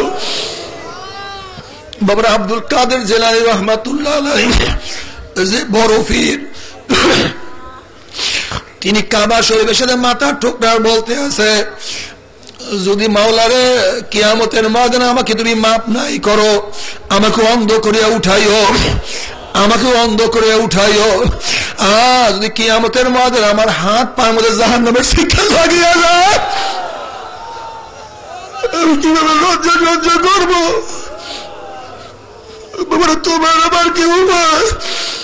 ওমর ইবনে খাত্তাব রাদিয়াল্লাহু তাআলা যিনি আল্লাহর নবীর পবিত্র জবান মোবারকে বারবার জান্নাতের সুসংবাদ পাইছে, সে মাঝে মাঝে আফসোস করতো আর বলতো, ওমা তুই মার গর্ভ থেকে দুনিয়াতে কেন আসছো? ওমা তুই যে মার গর্ভে মারা যাইতি তাহলে তোর জন্য আর কোনো সমস্যা ছিল না। মাঝে মাঝে বকরির বাচ্চা ধরিয়া বলতো, ওমার তুই মানুষ না যদি বকরির বাচ্চা হইতি তোকে মানুষ জবাই দিয়া খাইয়া ফেলে তো কাজে লাগিয়া যাইতি। ওমার হয়েছ মানুষ কিন্তু মাওলার ইবাদত তো করতে পারো না। আল্লাহ বাবারে, ও আমার বাবারা, ও আমার মুসলমান বাবারা, যারা আজকে চরমোনাইকে পছন্দ করো না, পছন্দ করার কোনো দরকার নাই, কিন্তু নিজের কলবের দিকে খেয়াল করো, নিজের অবস্থা সম্পর্কে গবেষণা করো, আবার কি উপায় হবে। কিন্তু আল্লাহ পাকের শুকর, আজকেও দেখা করার সময় এক ব্যক্তি বলছে, হুজুর কয়েকদিন আগে আমার বাবা দুনিয়া থেকে বিদায় হয়ে গেছে, কিন্তু ইন্তেকালের পূর্ব মুহূর্তে জিকির করতে করতে দুনিয়া থেকে বিদায় হয়ে গেছে। আল্লাহ, আর নবী আলাইহিস সালাতু ওয়াস সালাম ফরমান, যা শেষ হবে যিকরুল্লাহ ওয়াজাবাত লাহুল জান্নাহ, যে জিকিরের সাথে দুনিয়া থেকে বিদায় হয়ে যাবে আল্লাহ পাক রব্বুল আলামিন তার জন্য জান্নাত অবধারিত করিয়া দেবে। আল্লাহ তুমি কবুল করিয়া নাও। যারা চরমোনাইকে পছন্দ করো না, তুমি কি দেখছো চরমোনাইর অনেক মুরিদ 3 দিন পর্যন্ত বেহুশ, হুশ নাই, কিন্তু মৃত্যুর পূর্ব মুহূর্তে জবান থেকে মাওলার জিকির জারি হয়ে গেছে। তুমি কি দেখো নাই চরমোনাইর অনেক মুজাহিদের 1 বছর 8 বছর 20-25 বছর পরে কাফনের কাপড় সল্লাস তাজা পাওয়া গেছে। আল্লাহ তুমি আমাদের সবাইকে মাফ করিয়া দাও। বাবারে, তর্ক বিতর্ক ছাড়ো, কলবকে ঠিক করো, মাকসাদকে ঠিক করো, চোখের মধ্যে পানি নিয়ে আসো, গুনাহ যা করছো তওবা করো, মাওলা কাছে মাপ চাইতে থাকো, আর মাওলা কাছে বারবার বলো, মাওলা রে যেহেতু চরমোনাইতে নিয়েই আসছো, মাপ না করাইয়া বাড়িতে নিও না। যেহেতু চরমোনাইতে নিয়ে আসছো, তোমার গোলামি না করাইয়া তুমি দুনিয়া থেকে বিদায় দিও না। সব সময় ইবাদতের মধ্যে মগ্ন থাকো, আর মাওলার জিকির বেশি বেশি করতে থাকো। আসলে মাওলার জিকিরের মধ্যে মজা, মাওলার জিকিরের মধ্যে এত মজা, যদি বেশি বেশি জিকির করতে পারো কিয়ামতের ময়দানে হাসতে হাসতে জান্নাতে চলিয়া যাবে। আল্লাহ তুমি কবুল করিয়া নাও। নবী আলাইহিস সালাতু ওয়াস সালাম ফরমান, তোমাদের ঈমানকে মজবুত করো। সাহাবারা প্রশ্ন, ইয়া নবী আল্লাহ, আমাদের ঈমানকে কিভাবে মজবুত করব, তাজা করব? নবী আলাইহিস সালাতু ওয়াস সালাম ফরমান, বিকাসরাতি কওলি লা ইলাহা ইল্লাল্লাহ, তোমরা বেশি বেশি লা ইলাহা ইল্লাল্লাহ জিকির করতে থাকো। লা ইলাহা ইল্লাল্লাহর রিয়াদ দিয়া জঙ্গে দিলা 6 কালে লা কাপাকে কুল, এই লায়ের তরবারি দিয়া তোমার দিলের সমস্ত জন দূর করিয়া ফেলো। যদি জন দূর করতে পারো তখন দেখবো মাওলার ইবাদতে কি যে মজা, ওই মজা কোনদিন বয়ান করিয়া শেষ করা যাবে না। লা ইলাহা ইল্লাল্লাহ, লা ইলাহা